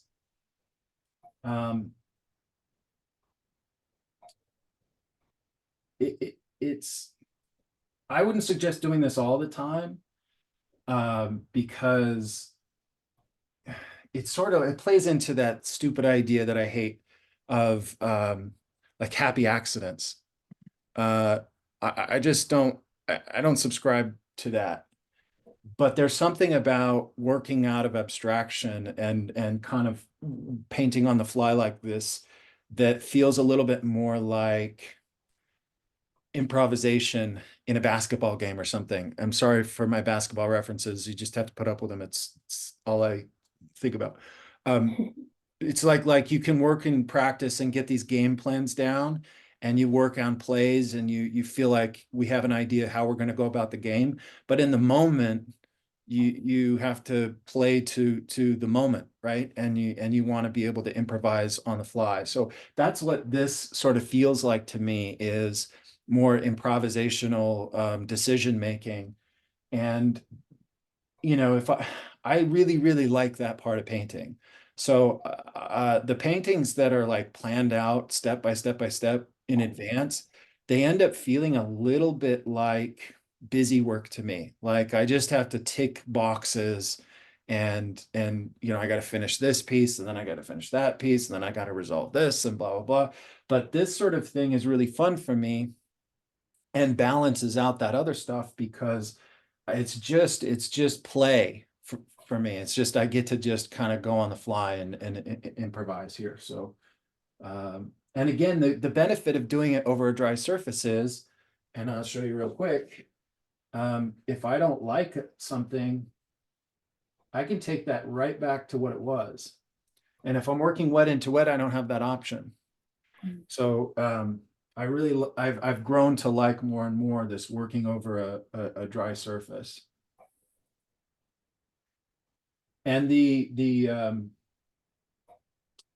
that medium number 1 makes it so that I can get it to almost feel exactly like working into a wet surface with the finished painting.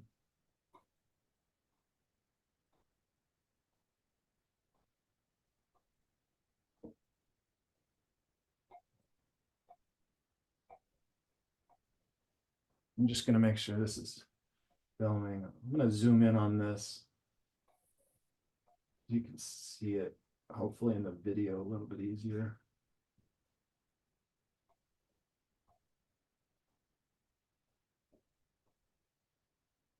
Can you see both cameras? This one too? Yes, Yeah, yes. okay. I'm gonna see. I don't know if I can zoom in on this one. No, I can't. Okay. I will say that the one that the right angle that you have, that camera, Oh, where, here? yeah, that one. Yeah. That one actually is a better, at least more clear, than the other, of Yeah. the actual. Yeah, that's the one I'm hoping. Let me see if I can maximize that. Let's see.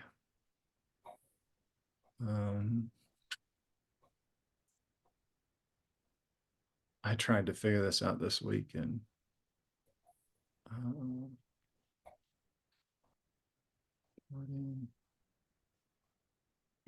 you. No, it's not it. Well, either way, it's on a video recorder, which is 4K. So I'll splice that in. So you'll be able to see it better in the when you watch it back. Oh, maybe I can do this. Spotlight. We'll remove all pinned videos. Continue. Let's see what this does. How's that? it looks really the same, but you know, it still is a better, clear picture than the other one. So On mine, it's not showing me anymore. Talking right here, it's only right, showing it's this. mhm. Yeah, that's right. It's just I thought what you said you were when you zoomed that it was going to be more on the painting itself, but I yeah, can that, shift this. yeah. Let's see. Mhm.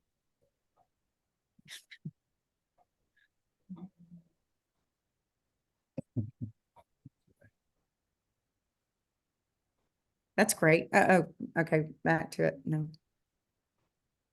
Yeah, that's great. Now let me make sure that's not blocking this.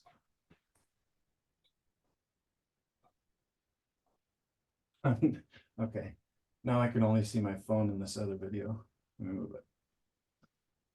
I'm gonna get this. We'll figure this out.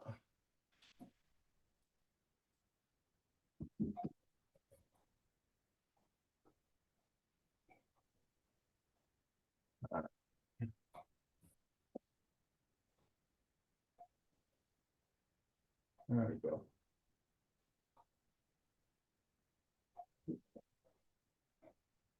Okay. Now I just gotta try to make, not stand in front of it. Okay. How's this? Is better? Yeah, it looks great. Okay.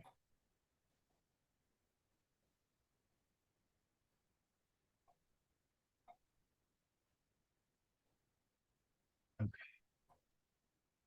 So I'm just gonna push this idea a little bit.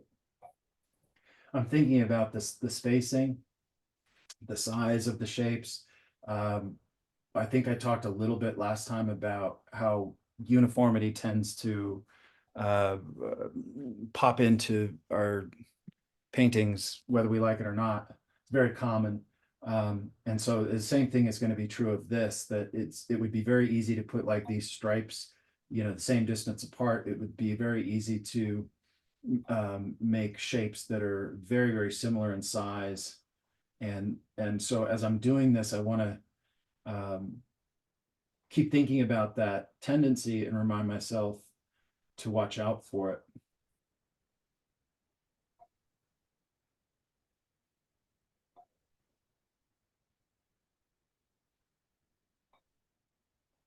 Okay.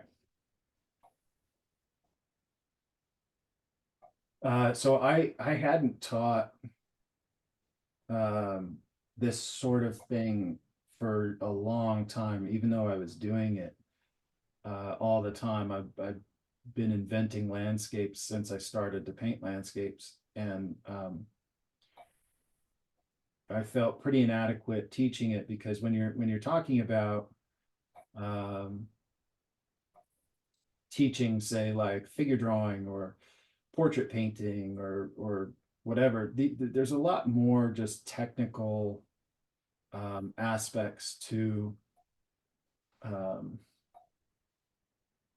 you know, trying to get the drawing right and teaching people how to observe a little bit more accurately, how to turn form a little bit better, how to control their shape making, blah blah blah. These are all just, you know, basic technical terms that applies to most people, but and they have nothing to do with design.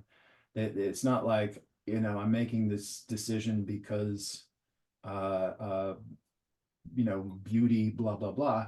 It's technical, and I feel pretty confident in you know, talking about that stuff. But when it comes to just something that I'm designing on the fly, this intuition, I don't really know how to describe it. And so I felt like it was kind of unfair to me to pretend to teach it. And even as I'm doing it, I just think like, I worry that it may or may not make any sense. And um, this might be a huge waste of time for you guys, but you paid and you're here, so I'm doing it. Um, but there's nothing about this that I would say is right or wrong. Uh, this is pure feel and um, it can be whatever you want it to be as long as it makes sense, right? It still has to, at the end of the day, do a couple of things. And number one, it has to make sense relative to what we would naturally feel if you are trying to paint like nature, obviously. If you're doing something stylized, that's, it's a lot more freedom, then it can look like whatever you want. But if you're trying to make it look like something somebody would see if they were out for a walk, then of course you have to understand what nature feels like. You're bound by, those parameters. But the other thing is it has to be interesting. And the shapes have to be designed in a way that is interesting, but they also have to be designed in a way that allows the overall purpose to not be distracted from. Now in this, the overall purpose is more likely color harmony than subject matter. I could come in at the end of this and put a couple like really interesting pine trees, and I could even change this and turn that into a field, a pasture with whatever, some barn or something. But the barn wouldn't be the point. The pasture wouldn't necessarily be the point. The point is the color harmony and the beauty of the sky, right? So whatever I'm choosing to do in the foreground is just supportive of the sky. So the decisions still have to be made based on ultimately what the feeling I'm trying to convey to an audience. So it has to make sense. It has to be interesting to look at, and it has to be supportive of the whole. Those are the three main things you have to keep in mind. Other than that, there's a lot of freedom in how you might say this.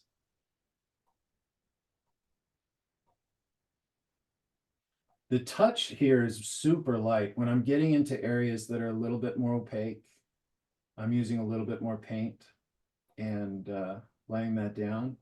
But my touch here is really, really light. I'm just laying that on top of the surface, especially when I get to these edges.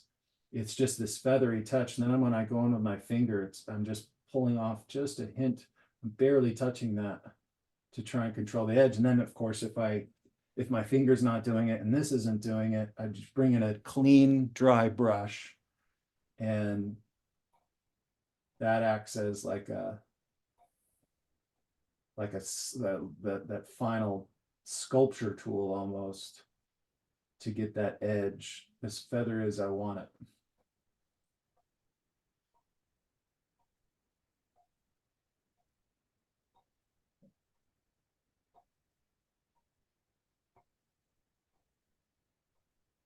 So this is what I was saying, I think to Becky earlier, that this is where I take the most time. This is where I really kind of slow down and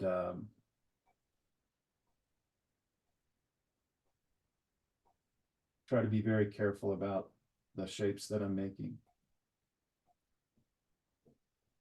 I've done things that I've loved in the moment and hated the next day. And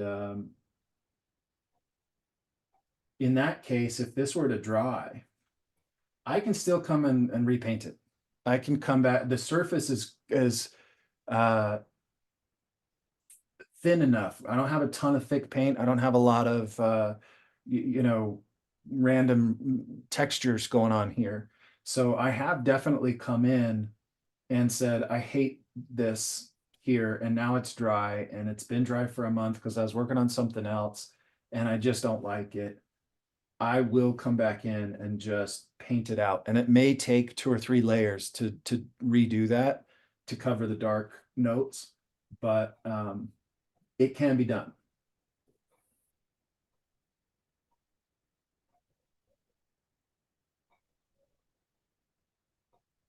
So I'm thinking these clouds closest to the horizon are the most distant. So I'm going to paint them the most thinly. And that's nice because the thinness is going to allow a little bit of transparency, which is going to pick up the color notes behind it, which is going to influence it naturally, which is going to automatically create atmosphere for me.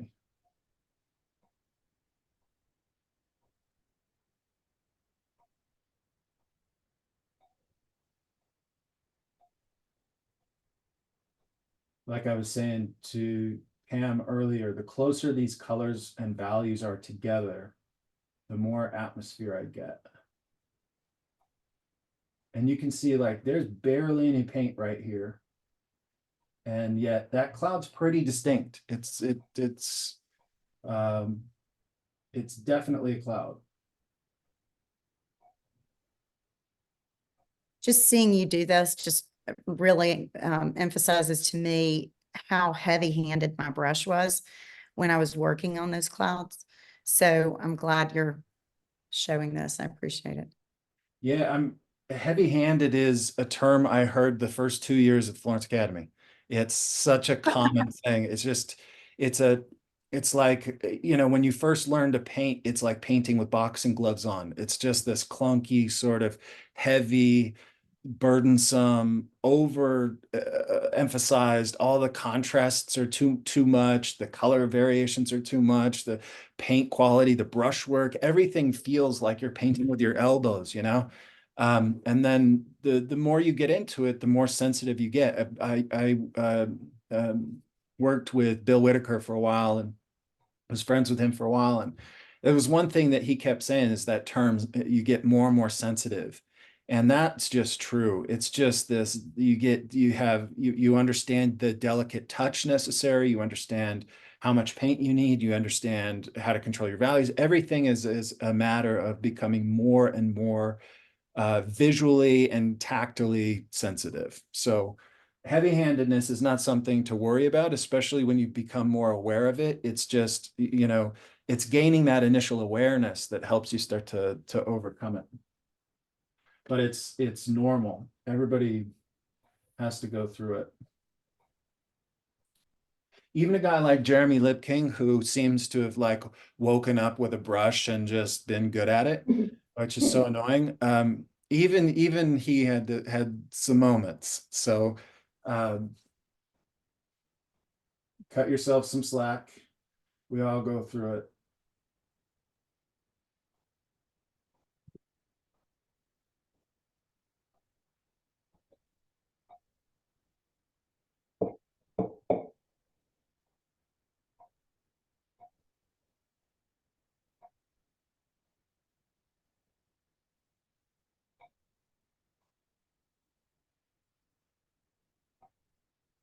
So here I'm using just a little bit more opaque paint, assuming that like now I'm starting to kind of step forward. That's what I'm thinking is I'm starting to step forward with these clouds. They're kind of coming up over my head, which means they're getting further away from the light source, which means they are going to be slightly darker, slightly more opaque.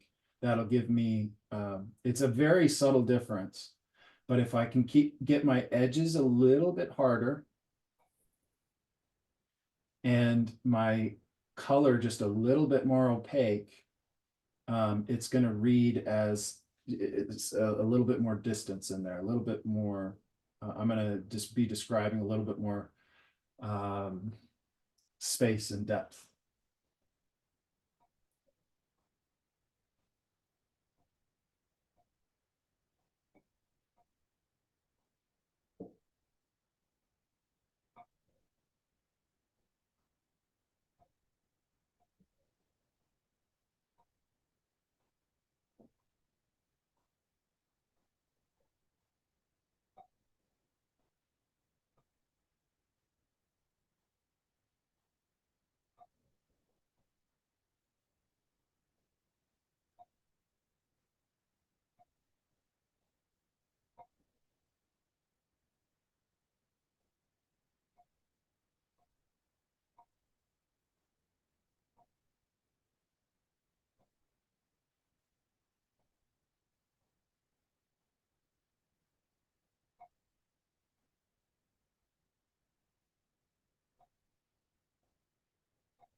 One thing I forgot to mention when I was plugging all my nonsense with the podcast and the Patreon about whatever. I've also started doing more mentoring one-on-one. I was doing it there for a while, and then I had a couple mentor students that I was working with for a few months, 6 months, something like that. And at that point, you know, I just become familiar with people. We're just friends, right? Like immediately we're just friends. And then it just felt like, why are you paying me for this? This is dumb. And so I told one specifically, I was like, you just email me and we'll do a Zoom thing and talk. And immediately she stopped calling me. And I realized, unfortunately, like I've talked to previous students about this. Like there has to be some sacrifice there in order for people to value it. And as soon as it becomes free, it's like not really a thing. I don't know what the psychology behind that is. But she started paying me again. Now she does it regularly again. And but for me, I always feel like I closed my school a while ago for a number of reasons, but one of the things that I think bothered me was I spent a lot of time on students that were trying it out, you know, and I'm far enough into this where I don't it coincided with having teenagers actually. Teenagers that were graduating high school and like you know trying to figure out how to be adults. And I realized how exhausting it was to share your life like experience with people that weren't listening. That you're giving all this advice and then they weren't taking it. They were just and you're kind of lending out your discipline and lending your creative ideas and lending your problem solving. And the people that are like 1 foot in, 1 foot out, that are just kind of doing it for fun and you know that's fine. It's totally fine.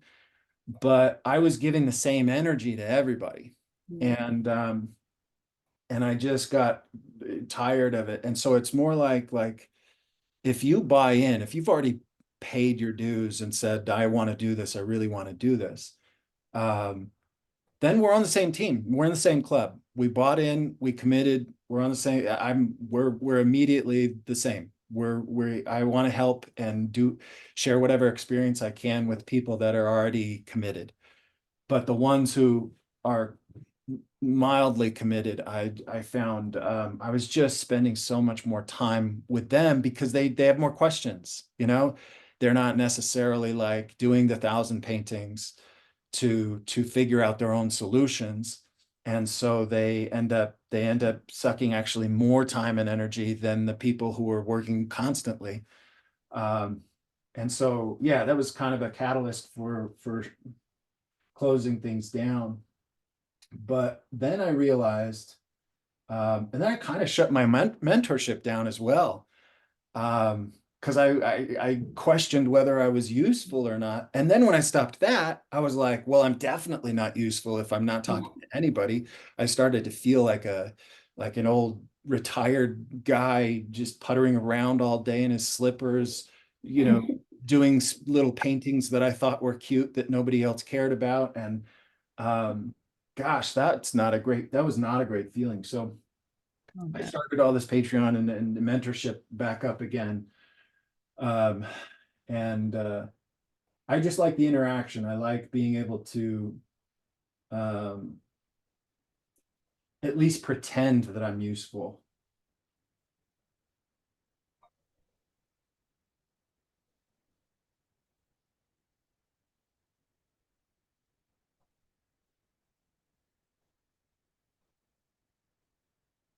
I just don't feel like my paintings are going to change the world. They're not, you know, whether they exist or not, I don't think matters. And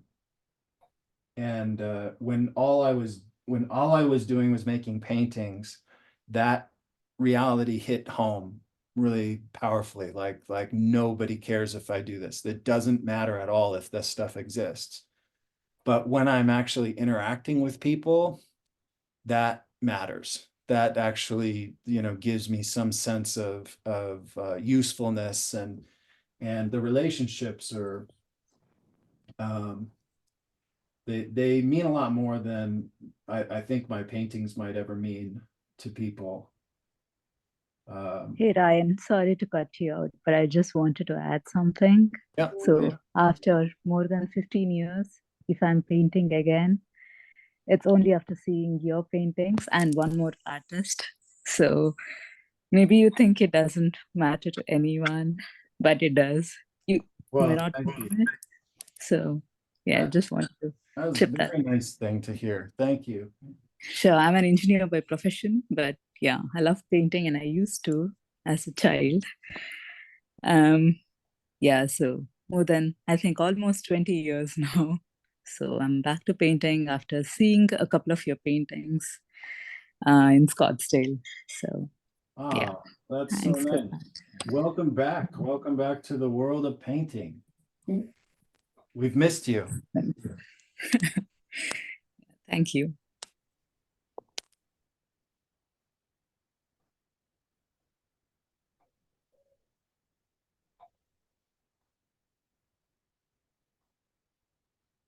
So this goes back to varying the shapes again. I want to kind of like, when I'm painting large areas, I choke down on the brush. I'm painting a little bit more from my shoulder. I want to kind of like use this a little bit more like that. Does that make sense? You can see my hand here. When I'm painting really specifically, I come right up on it like that. And either I have a maul stick. Everybody know what a maul stick is? Mhm. Okay, so either I'll have that if I have a larger canvas, or I'll just, use my finger here so that I can just come in and make these little marks that are really careful. You'll get a feel for that. I mean, everybody's got their own way of doing it, but whenever I'm working on very small transitions or very small detail, my brushes, I'm choking up on the brush like this. And whenever I'm working on large areas, I'm almost using it like a wand, like that, which I'm sure a lot of you probably already familiar with.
Maybe I'll talk a little bit about a general idea.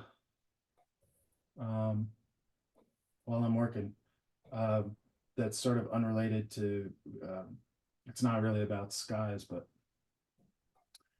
just to break the silence, does anybody mind if I just ramble on about something while I'm painting? It's something that I've talked to a couple of potential mentorship students recently, and typically when I take on a student, I try to have like a conversation with them up front to find out what their goals are and experiences and what they're trying to achieve, so we can have like a real conversation about then what it's going to take to get there. And one of the points of the conversation I find myself coming back to is the two different mindsets that you have to have. And I've kind of touched on it a little bit earlier today, but I'll expound on it. And that is how you solve problems can be done in two different ways. The academies are great at teaching you the student way of solving problems. And the student way of solving problems, like I said earlier, is how do I make this look like that? How do I make my thing look like the thing I'm observing? That is an incredibly important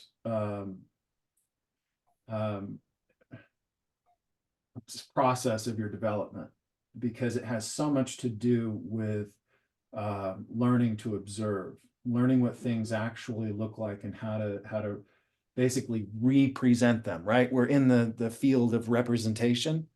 We are representing the things that we observe. Does that make sense? So the first step is in learning how to represent our observations. And, you know, a critique for something like that would be the foot's too big, the space between the chin and the shoulder is too long. You know, this value is too dark because blah, blah, blah, whatever. These are just corrections. And Bouguereau, when he was the head of the academy in the 19th century, his title was head corrector, which tells you a lot about what his role was. It was really purely about helping students see what they were missing and how to make adjustments to be more accurate to their observations. Hugely important. The problem is that most of the academies stop there because they don't talk about design. And the reasons that they don't talk about design or picture making or composition is I think it's a genuine concern that they have, in that they don't want to, you know, create a heavy dogma of where they hand people artistic ideas or give them an idea that this is what you should be painting. But by avoiding it altogether, they're still doing that same thing. You know, when you're a student in one of the academies and all you hear is praise for, you know, the most well-rendered teapot or the most well-rendered portrait or cast or whatever, well, you start to think like, well, I want that same feeling. I want my painting to capture that. I want that same sort of praise. And what good painting is becomes relative to what a good study is. Like a great cast painting isn't a great piece of art. It's a great study.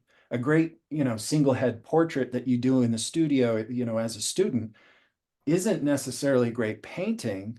It's a great study. And so if you never think about what the post-graduation application of this knowledge that you're getting is, then your motivator can very easily become the study itself. If you're not focused on why am I getting so good at drawing? Why am I getting so good at turning form? Because I have all of these ideas, because these are the things that really motivate me. These are the things I want to create. If you never think about that, then it's very easy to just leave the academy and just keep doing the studies because you're comfortable there. you know how to solve those problems, and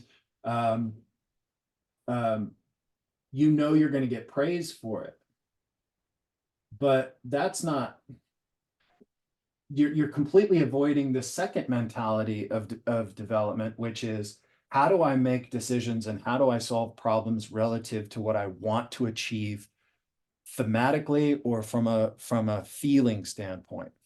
They're very, very different mindsets. You can still have a critique in a painting that you're doing that's a personal work that says the foot is too big or the chin is too long or whatever.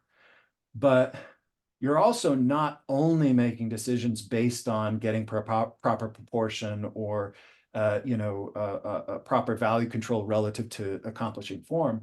You're making decisions based on what it is that you want to say. So everything becomes subservient to the main purpose of the painting, which is communicating an idea. And that is completely different than the conversation around academic accuracy.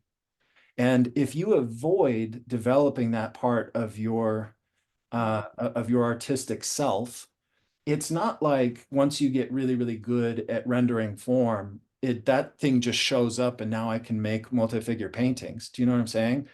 That's just takes longer to develop. The why takes longer to develop than the how, by far, by far. So no matter what, if you're doing studies, if you're doing some online classes, if you're studying in an academy, if you're working through somebody's Patreon and they're giving you all these assignments.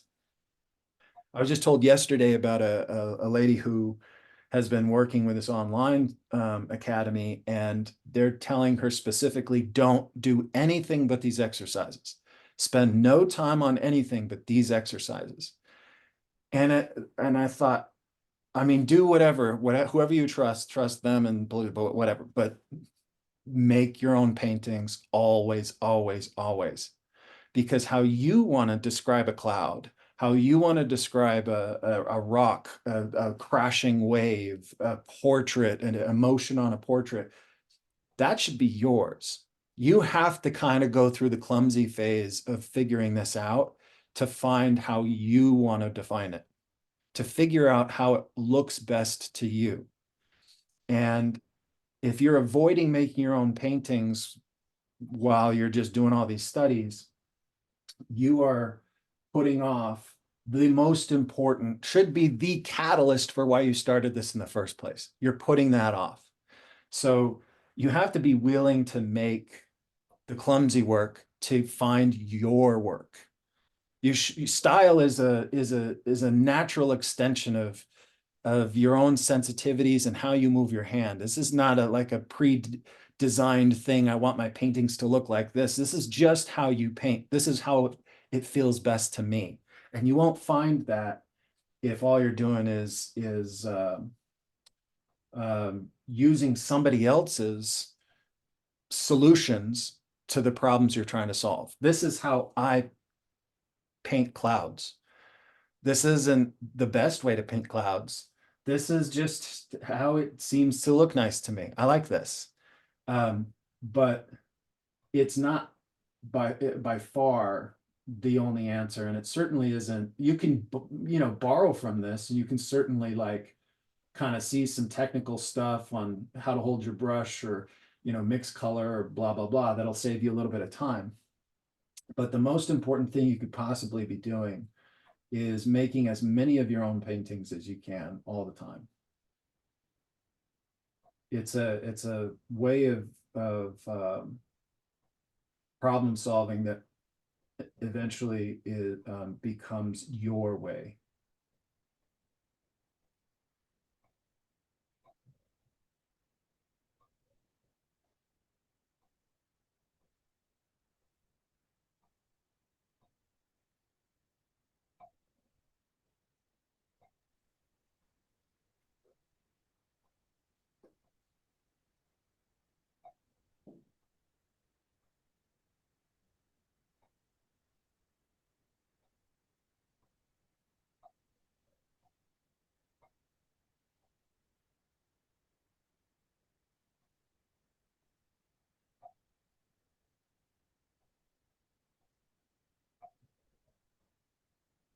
Any questions? Actually, Ryan, this is Angelo. I do have a question. Yeah. Yes, when it comes to the clouds receding from the foreground back, Mhm. is that purely treated with edging and softness, or is it a combination also with color intensity?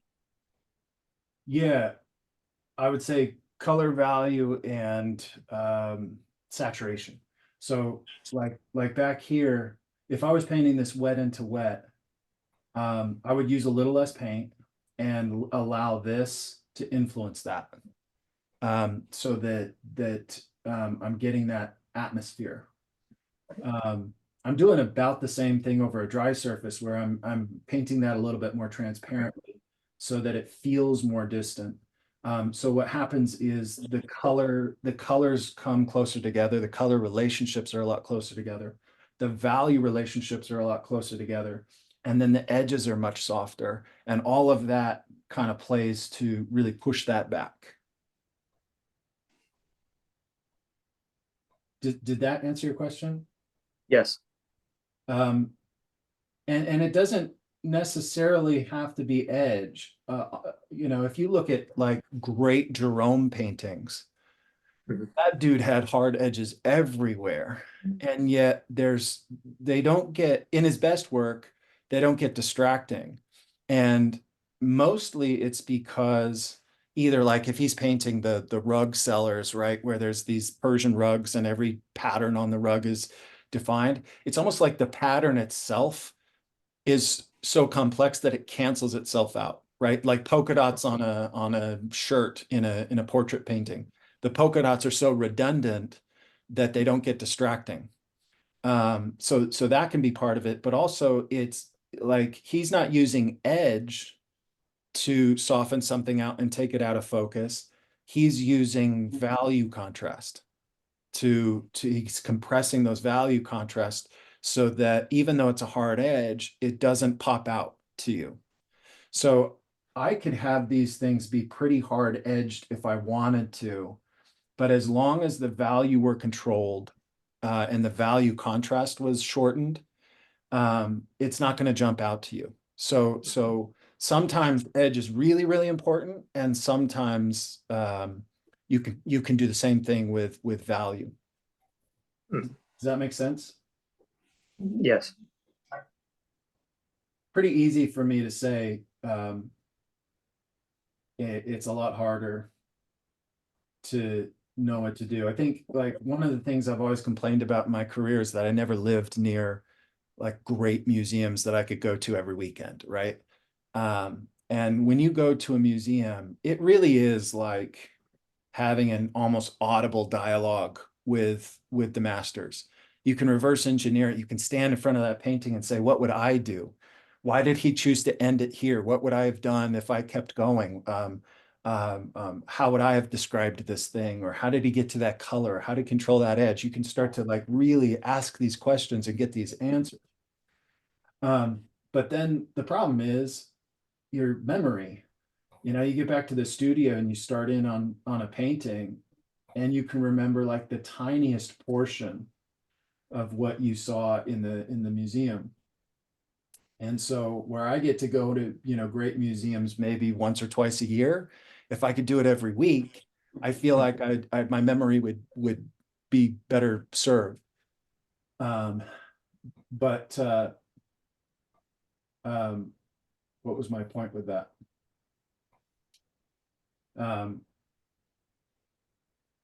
Seeing it done in the masters makes observing nature so much easier because you've seen how somebody has interpreted it already. And then you go out, you go back to nature and you're like, oh, okay, here's how I can solve for that. I see that more clearly now.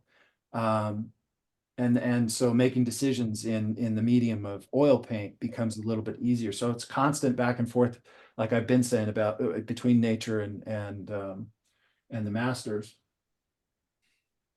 And then just making your own decisions and trying to figure this out, because I mean, there's a lot of lesser copies of good painters out there, right? As soon as someone has a thing that they do well, you're going to have 1,000 people that want to emulate their style or emulate their look. Really, they want to emulate their success. But that's not, you've lost your individuality, and your individuality can be easily lost when you start applying somebody else's solutions to the problems. And there's plenty of solutions out there that you can copy, but you only find yourself by trying to find your own solutions, borrowing as much as you can, and then finding yourself through that. Make sure you're not the bad neighbor, right? Borrow everything from all your neighbor artists, but give it back. At some point, give it back because you bought your own, right? That's the key.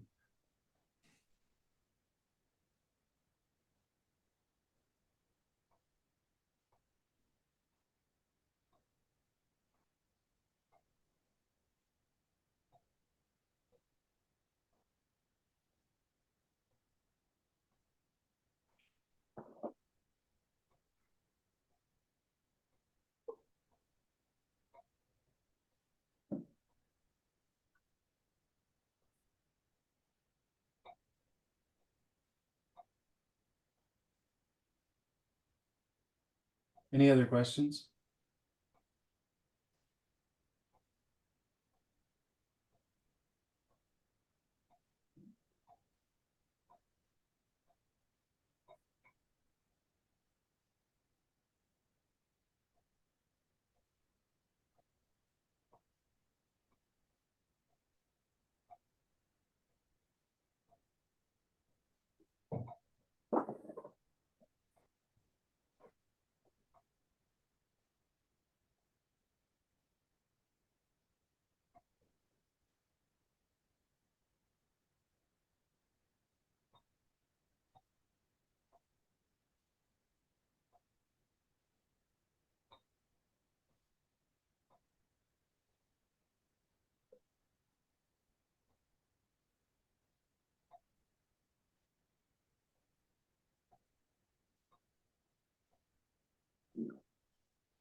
One thing I do sometimes with these just made up clouds is angles have a big impact on just the visual feeling of a painting.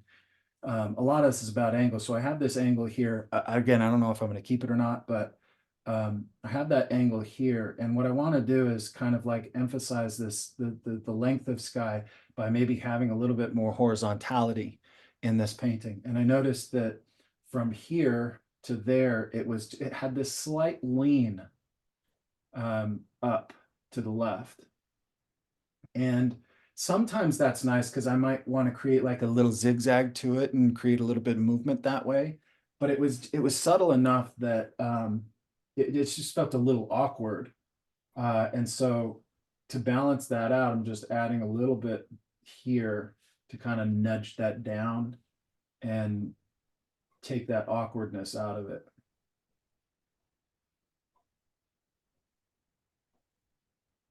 It's something that I don't know if anybody would pick out if they were to see it in a gallery, but it felt weird to me. So I want to correct for that. That's just, again, that's sort of that intuition of making sure that it feels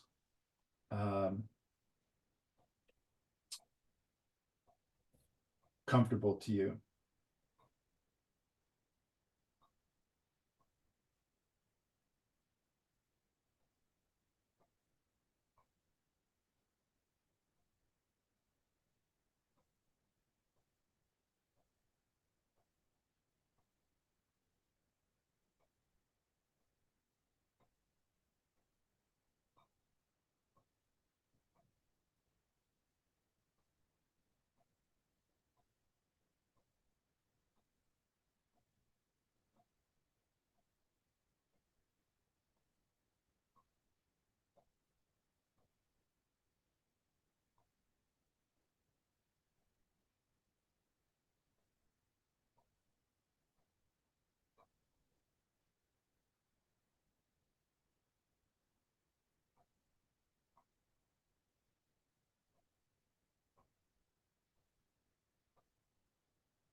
you can see how adding these elements where the contrast is much greater makes the subtlety of this feel even more subtle. Where when all I had was this gradation, it felt maybe a little bit jumpy. But now that there's a slightly different context, now that there's something far more contrasty against it, by contrast, it feels far more subtle.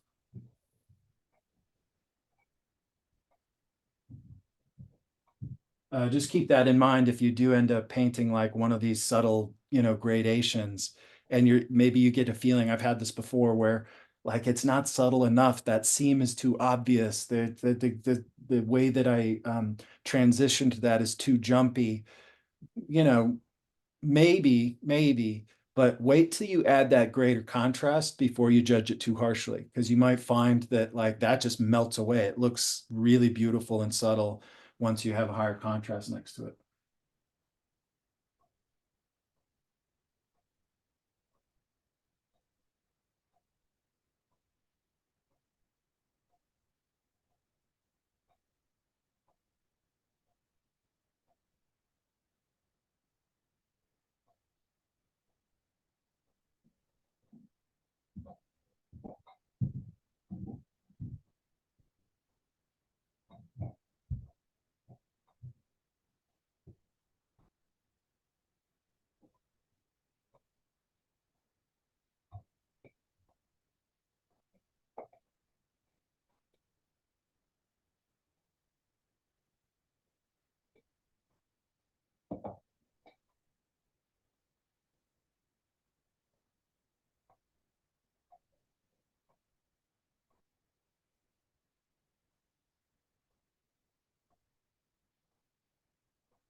I think about crosswinds and what's creating these shapes, what's breaking the clouds up. If you've ever sat and had a picnic or something and just watched the clouds, you get a sense of that movement, that subtle like air movement.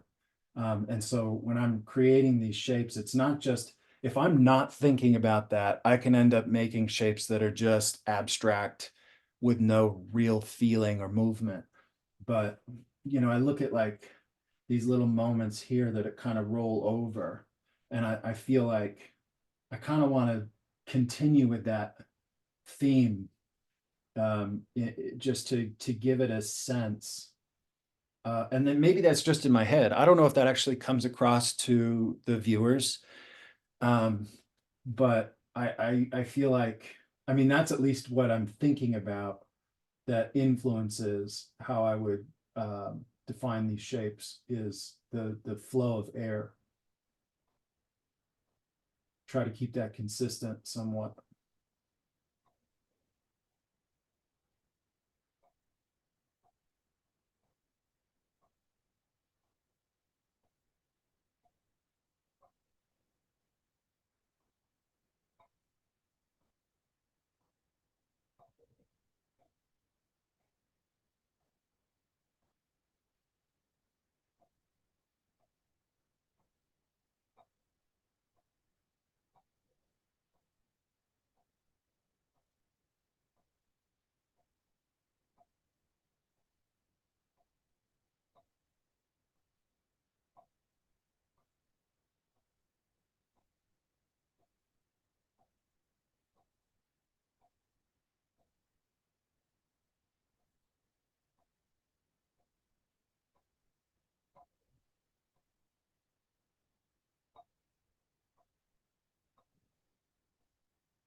Does anybody have any questions or thoughts on any unrelated topics you want to fill this dead air space with?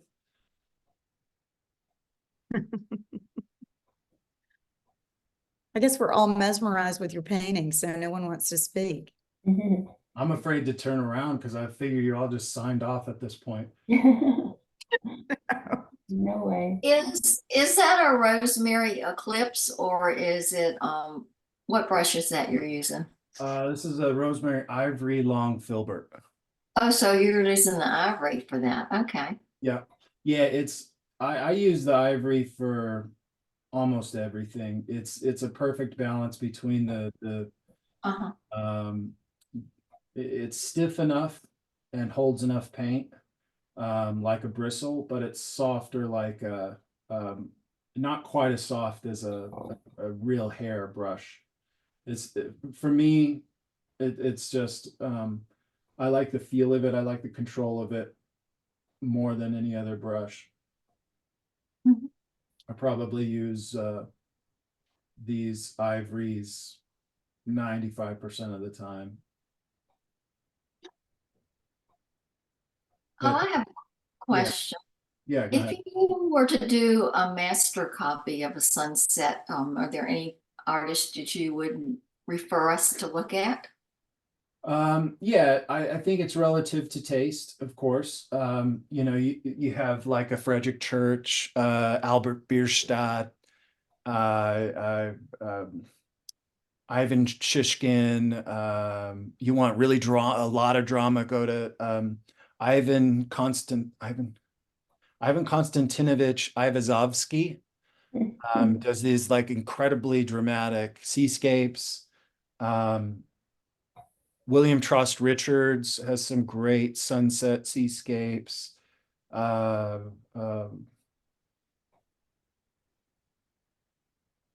Let's see. I think Isaac Levitan is probably going to be slightly more impressionistic. I mean, any of the Hudson River School painters, Kensett,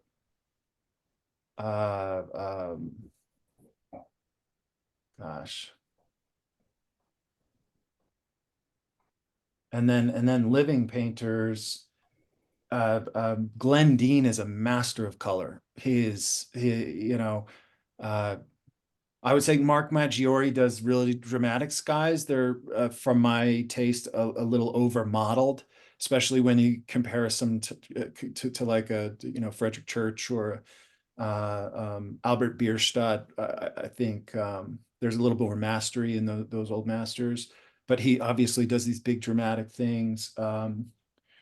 Lip King Lip King's great at color, but not necessarily natural color, which I'm more interested in for myself. He's a little bit more chromatic, but in a such a beautifully balanced way that's really aesthetically appealing. Gosh, who does great skies?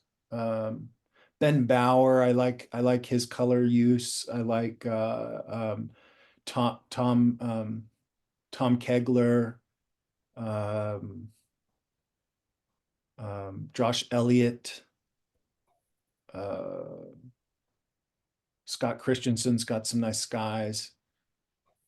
But you said copy. If I were, so all of those, take those and say which one do I like the best. From a taste standpoint, I would copy the one you aesthetically like the best, because all of those people are treating things so differently, you know.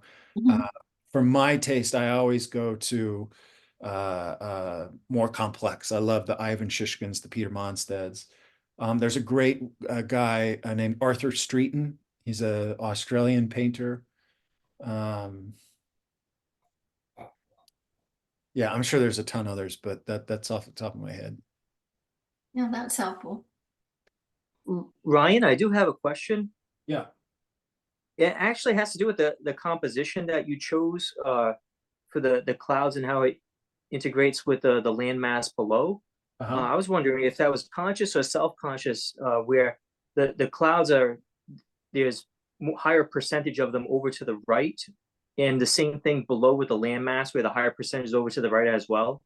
Was that intentional so that there's breathing room on one side of the painting, as well as an integration between the clouds with the landmass that show that the two forms coming together. Was that subconscious or a conscious decision, or? Yes, both. I would say it would be more conscious 10 years ago.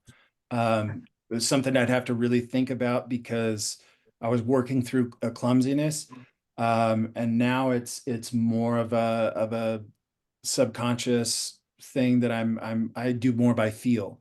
You know, I don't know what I'm going to do up here. So I don't normally, you know, paint a sky without having some idea about, you know, what I'm going to do with the overall painting. Because I want to be able to work whatever I'm doing with the sky with what I'm going to do in the foreground. The reason I'm doing this is just because I had it, and it was a way to be able to explain the concept of painting over a dry surface.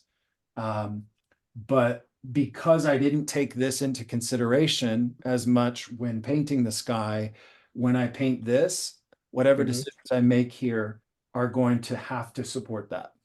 So instead of doing it in harmony together, I'm going to have to bend this to make that nice. Does that make sense? It's normally the way I work. I usually have a more of a clear idea of where I'm going, even though, like I said earlier, you know, this is very improvisational. There's still kind of an idea of where I'm going to go with it. And the general idea, I'm usually making these decisions at the same time. This one's a little backwards, but I can still make it work. So again, I don't know what I'm going to do here, but I will make sure that it harmonizes with whatever compositional decisions I'm making here. Did I come anywhere near answering your question? Yes, you did. Actually, when you finish the landscape portion of it, I know not part of this workshop, please post it on Instagram so I can see the full final product. Yeah.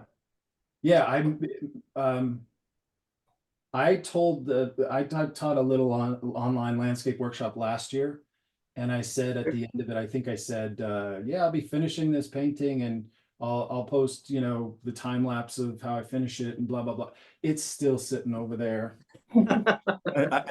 Like a month after I finished the workshop, I was like, I really hate that painting. I don't know what I was thinking. Actually, it's not still sitting over there. I painted over it. This was the seascape I did. It's not a seascape anymore. So, yeah, I'm not making any promises on when I'll finish this, but like I said, I might have to turn it into a seascape just because that's what's. How would you do that, Ryan? Like, would you take the horizon where the top of the mountain is, the hill is, and that would be your horizon line, or? Yeah, probably. I would just I'd turn that into like a distant strip of land and you know, just I don't know. I haven't really thought about it.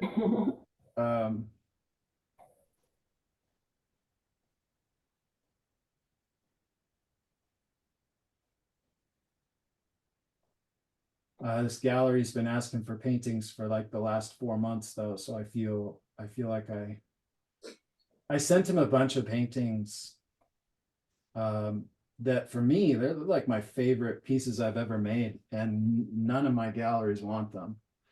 So that's hard to as an artist. I think you have to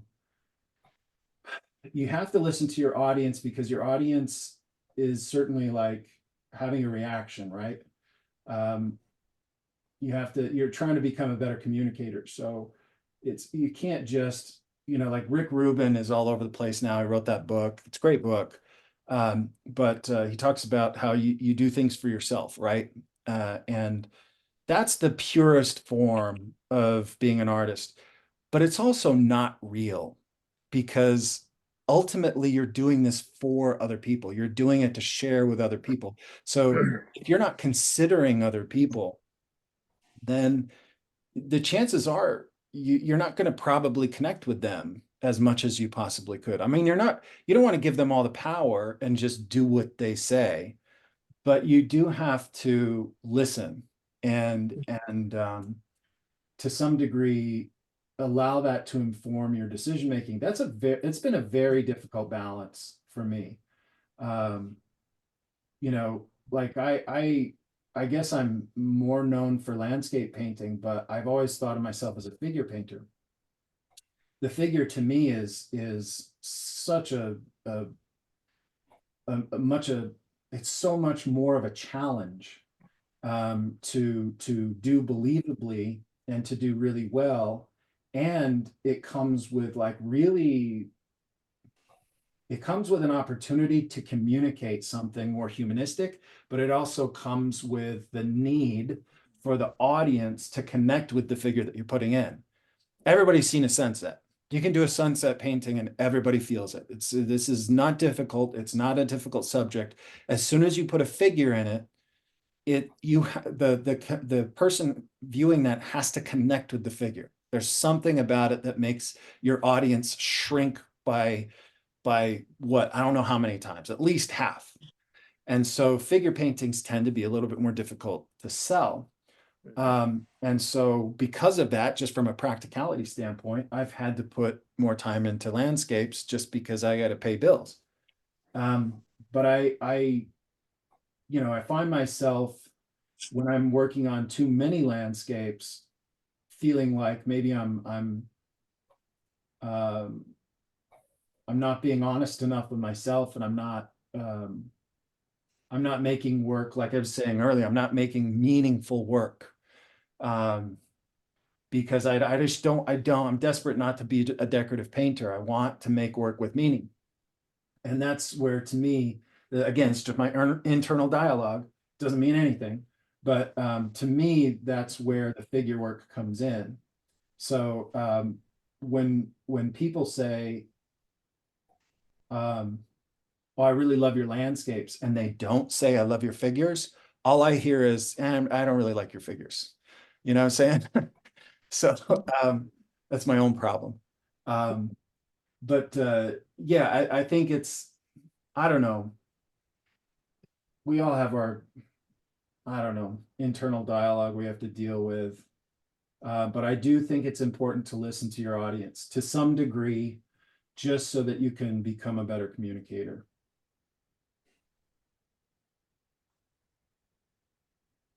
If I could separate money from painting, I think that would be my bliss. That would be the thing I hate most about painting is having to sell the work, having to, keep up with the Instagram and posts. And I mean, there's something fun about Instagram because you get like that instant gratification when people like it, but inevitably the things I love the most get the least amount of likes.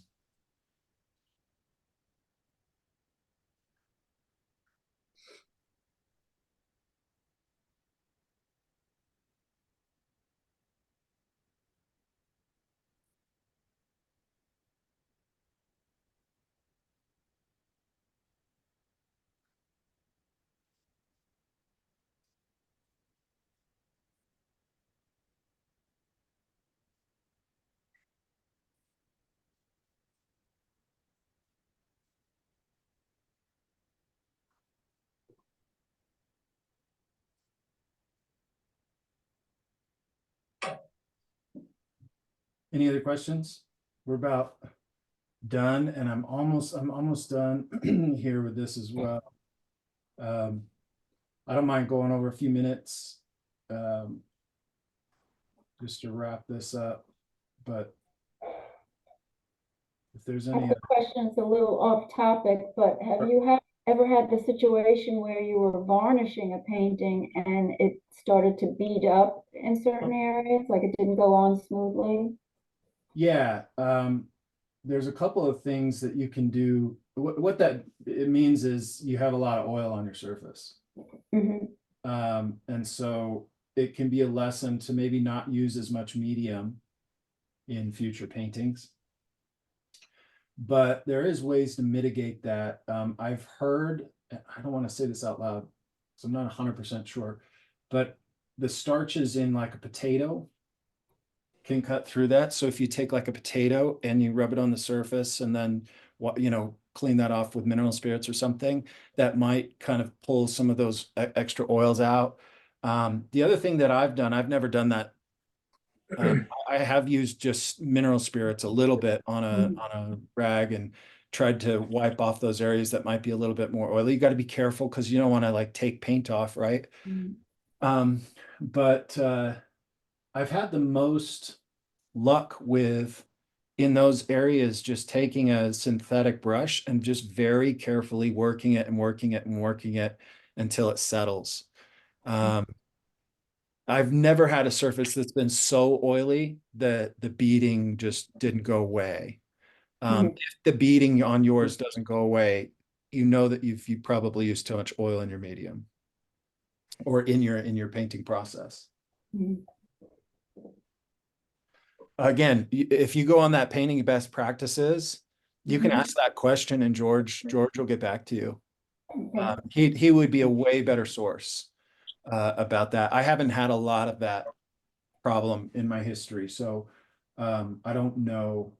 I don't have a lot of experience with how to mitigate that issue.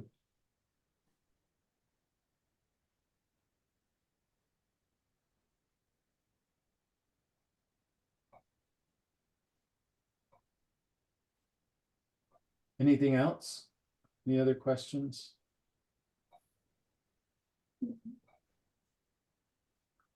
This is Angelo again. Yeah. I do have a question about your portfolio. I know it's pretty diversified. Do you enjoy the challenge from going from figure, portrait, landscape, and so forth? Is there a preference that you have from one of those subject matters, or? I prefer the more complete compositions. You know, those are paintings that might take months, where it has a lot of different elements, architecture. I don't like a lot of architecture because I hate trying to get straight lines, but you know, figures in context. I love the narrative quality of figures in context. But again, for me, I've never really found an audience for most of that stuff that I paint. So I have to kind of fit it in where I can. But to me, those are the most meaningful. Those are the most challenging. Those are the most exciting because you get to paint everything from the landscape to the figure to everything. It's hard. It's you know, it certainly pushes me the most.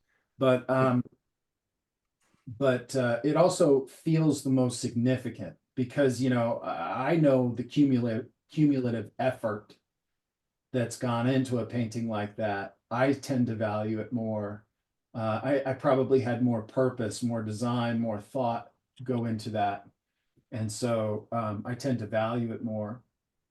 But there's also a certain, you know, element of ADD to it where as soon as I get done with a seascape, I want to paint a flower. And as soon as I get done with that, I want to paint a nude. And as soon as I get done with that, I want to paint a sunset. And as soon as I get done with that, you know, I mean, I'm genuinely interested in everything, but I also think that's probably hurt me in the long run, professionally, because I mean, in my experience, the fastest way to get well known is to do a thing and keep doing that thing. You know, have if you don't have a distinctive brush work or distinctive coloration in your paintings, then you kind of have to have a distinctive subject matter. And if you stick to that subject matter, then people get to know you for that very quickly. And I always thought like, well, in 10 years, people are going to be able to look at my work and see how it all ties together. And there'll be a greater appreciation for it because there's such a wide range. That's creativity to me. It's like, you know, the great masters, they could paint anything. You know, if you look at Bouguereau or I mean, if they painted a still life or they painted a figure, it was at the same level of mastery, right? And that's what I wanted. I wanted to be able to paint whatever it is that I liked. The problem is I like everything. And so, from a very stupid professional standpoint, I've allowed myself to paint everything. And so it's very difficult to brand that. I mean, a couple of years ago, I sent 20 landscape paintings down to Scottsdale. And I remember I was thinking the reason I did the 20 paintings is because I was like, I have to be disciplined here just as a professional. I got to be responsible. So let me just do these landscapes. I'll take 6 months, whatever, however long it takes, but I'm going to finally have a theme in my work. And I sent these 20 paintings down, and the feedback from the gallery was, we've hung them all, we love them all, but people think they were done by 20 different artists. Because even though I stuck to landscapes, there was like this, dramatic seascape sunset, and then there was a winter scene, and then there was like a barn winter scene, and it was like still, even when I'm trying to hold stuff together, it just looks like random whatever. And that I feel like, I don't know if this is true, but it feels like maybe people look at that and say, oh, he doesn't really know what he wants to paint. He's just throwing spaghetti against the wall. But he's not passionate about anything. He's just trying to like do everything. But the reality is I just really like everything. I love great still life. I love great landscape painting. I love great figure painting. And they all have influenced me. And so I'm passionate about all of them, but yeah, I don't know. Again, I go off on such tangents. I have no idea what your question was anymore. I simply asked if there was a preference, but I think the diversity attests to your creative and stretch of your talent to be able to cover many different grounds, from my perspective.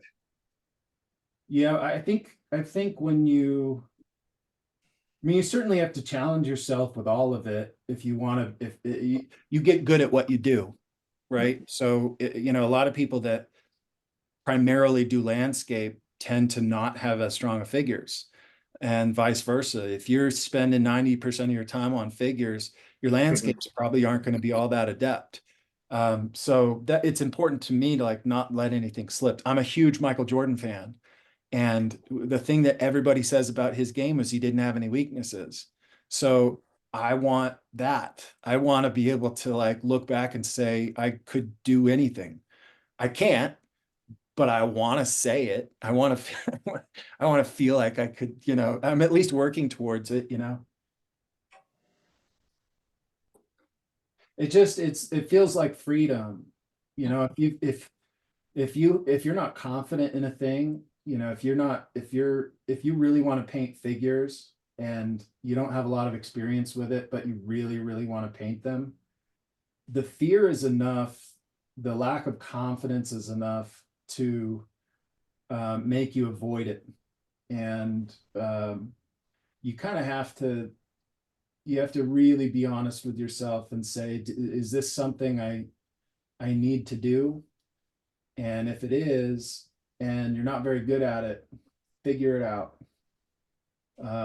Don't avoid it. Go through the clumsiness of working it out, because the years can stack up where you avoid things that are difficult. And eventually you could just resign yourself to the fact that that's not who you are anymore. And that's really sad.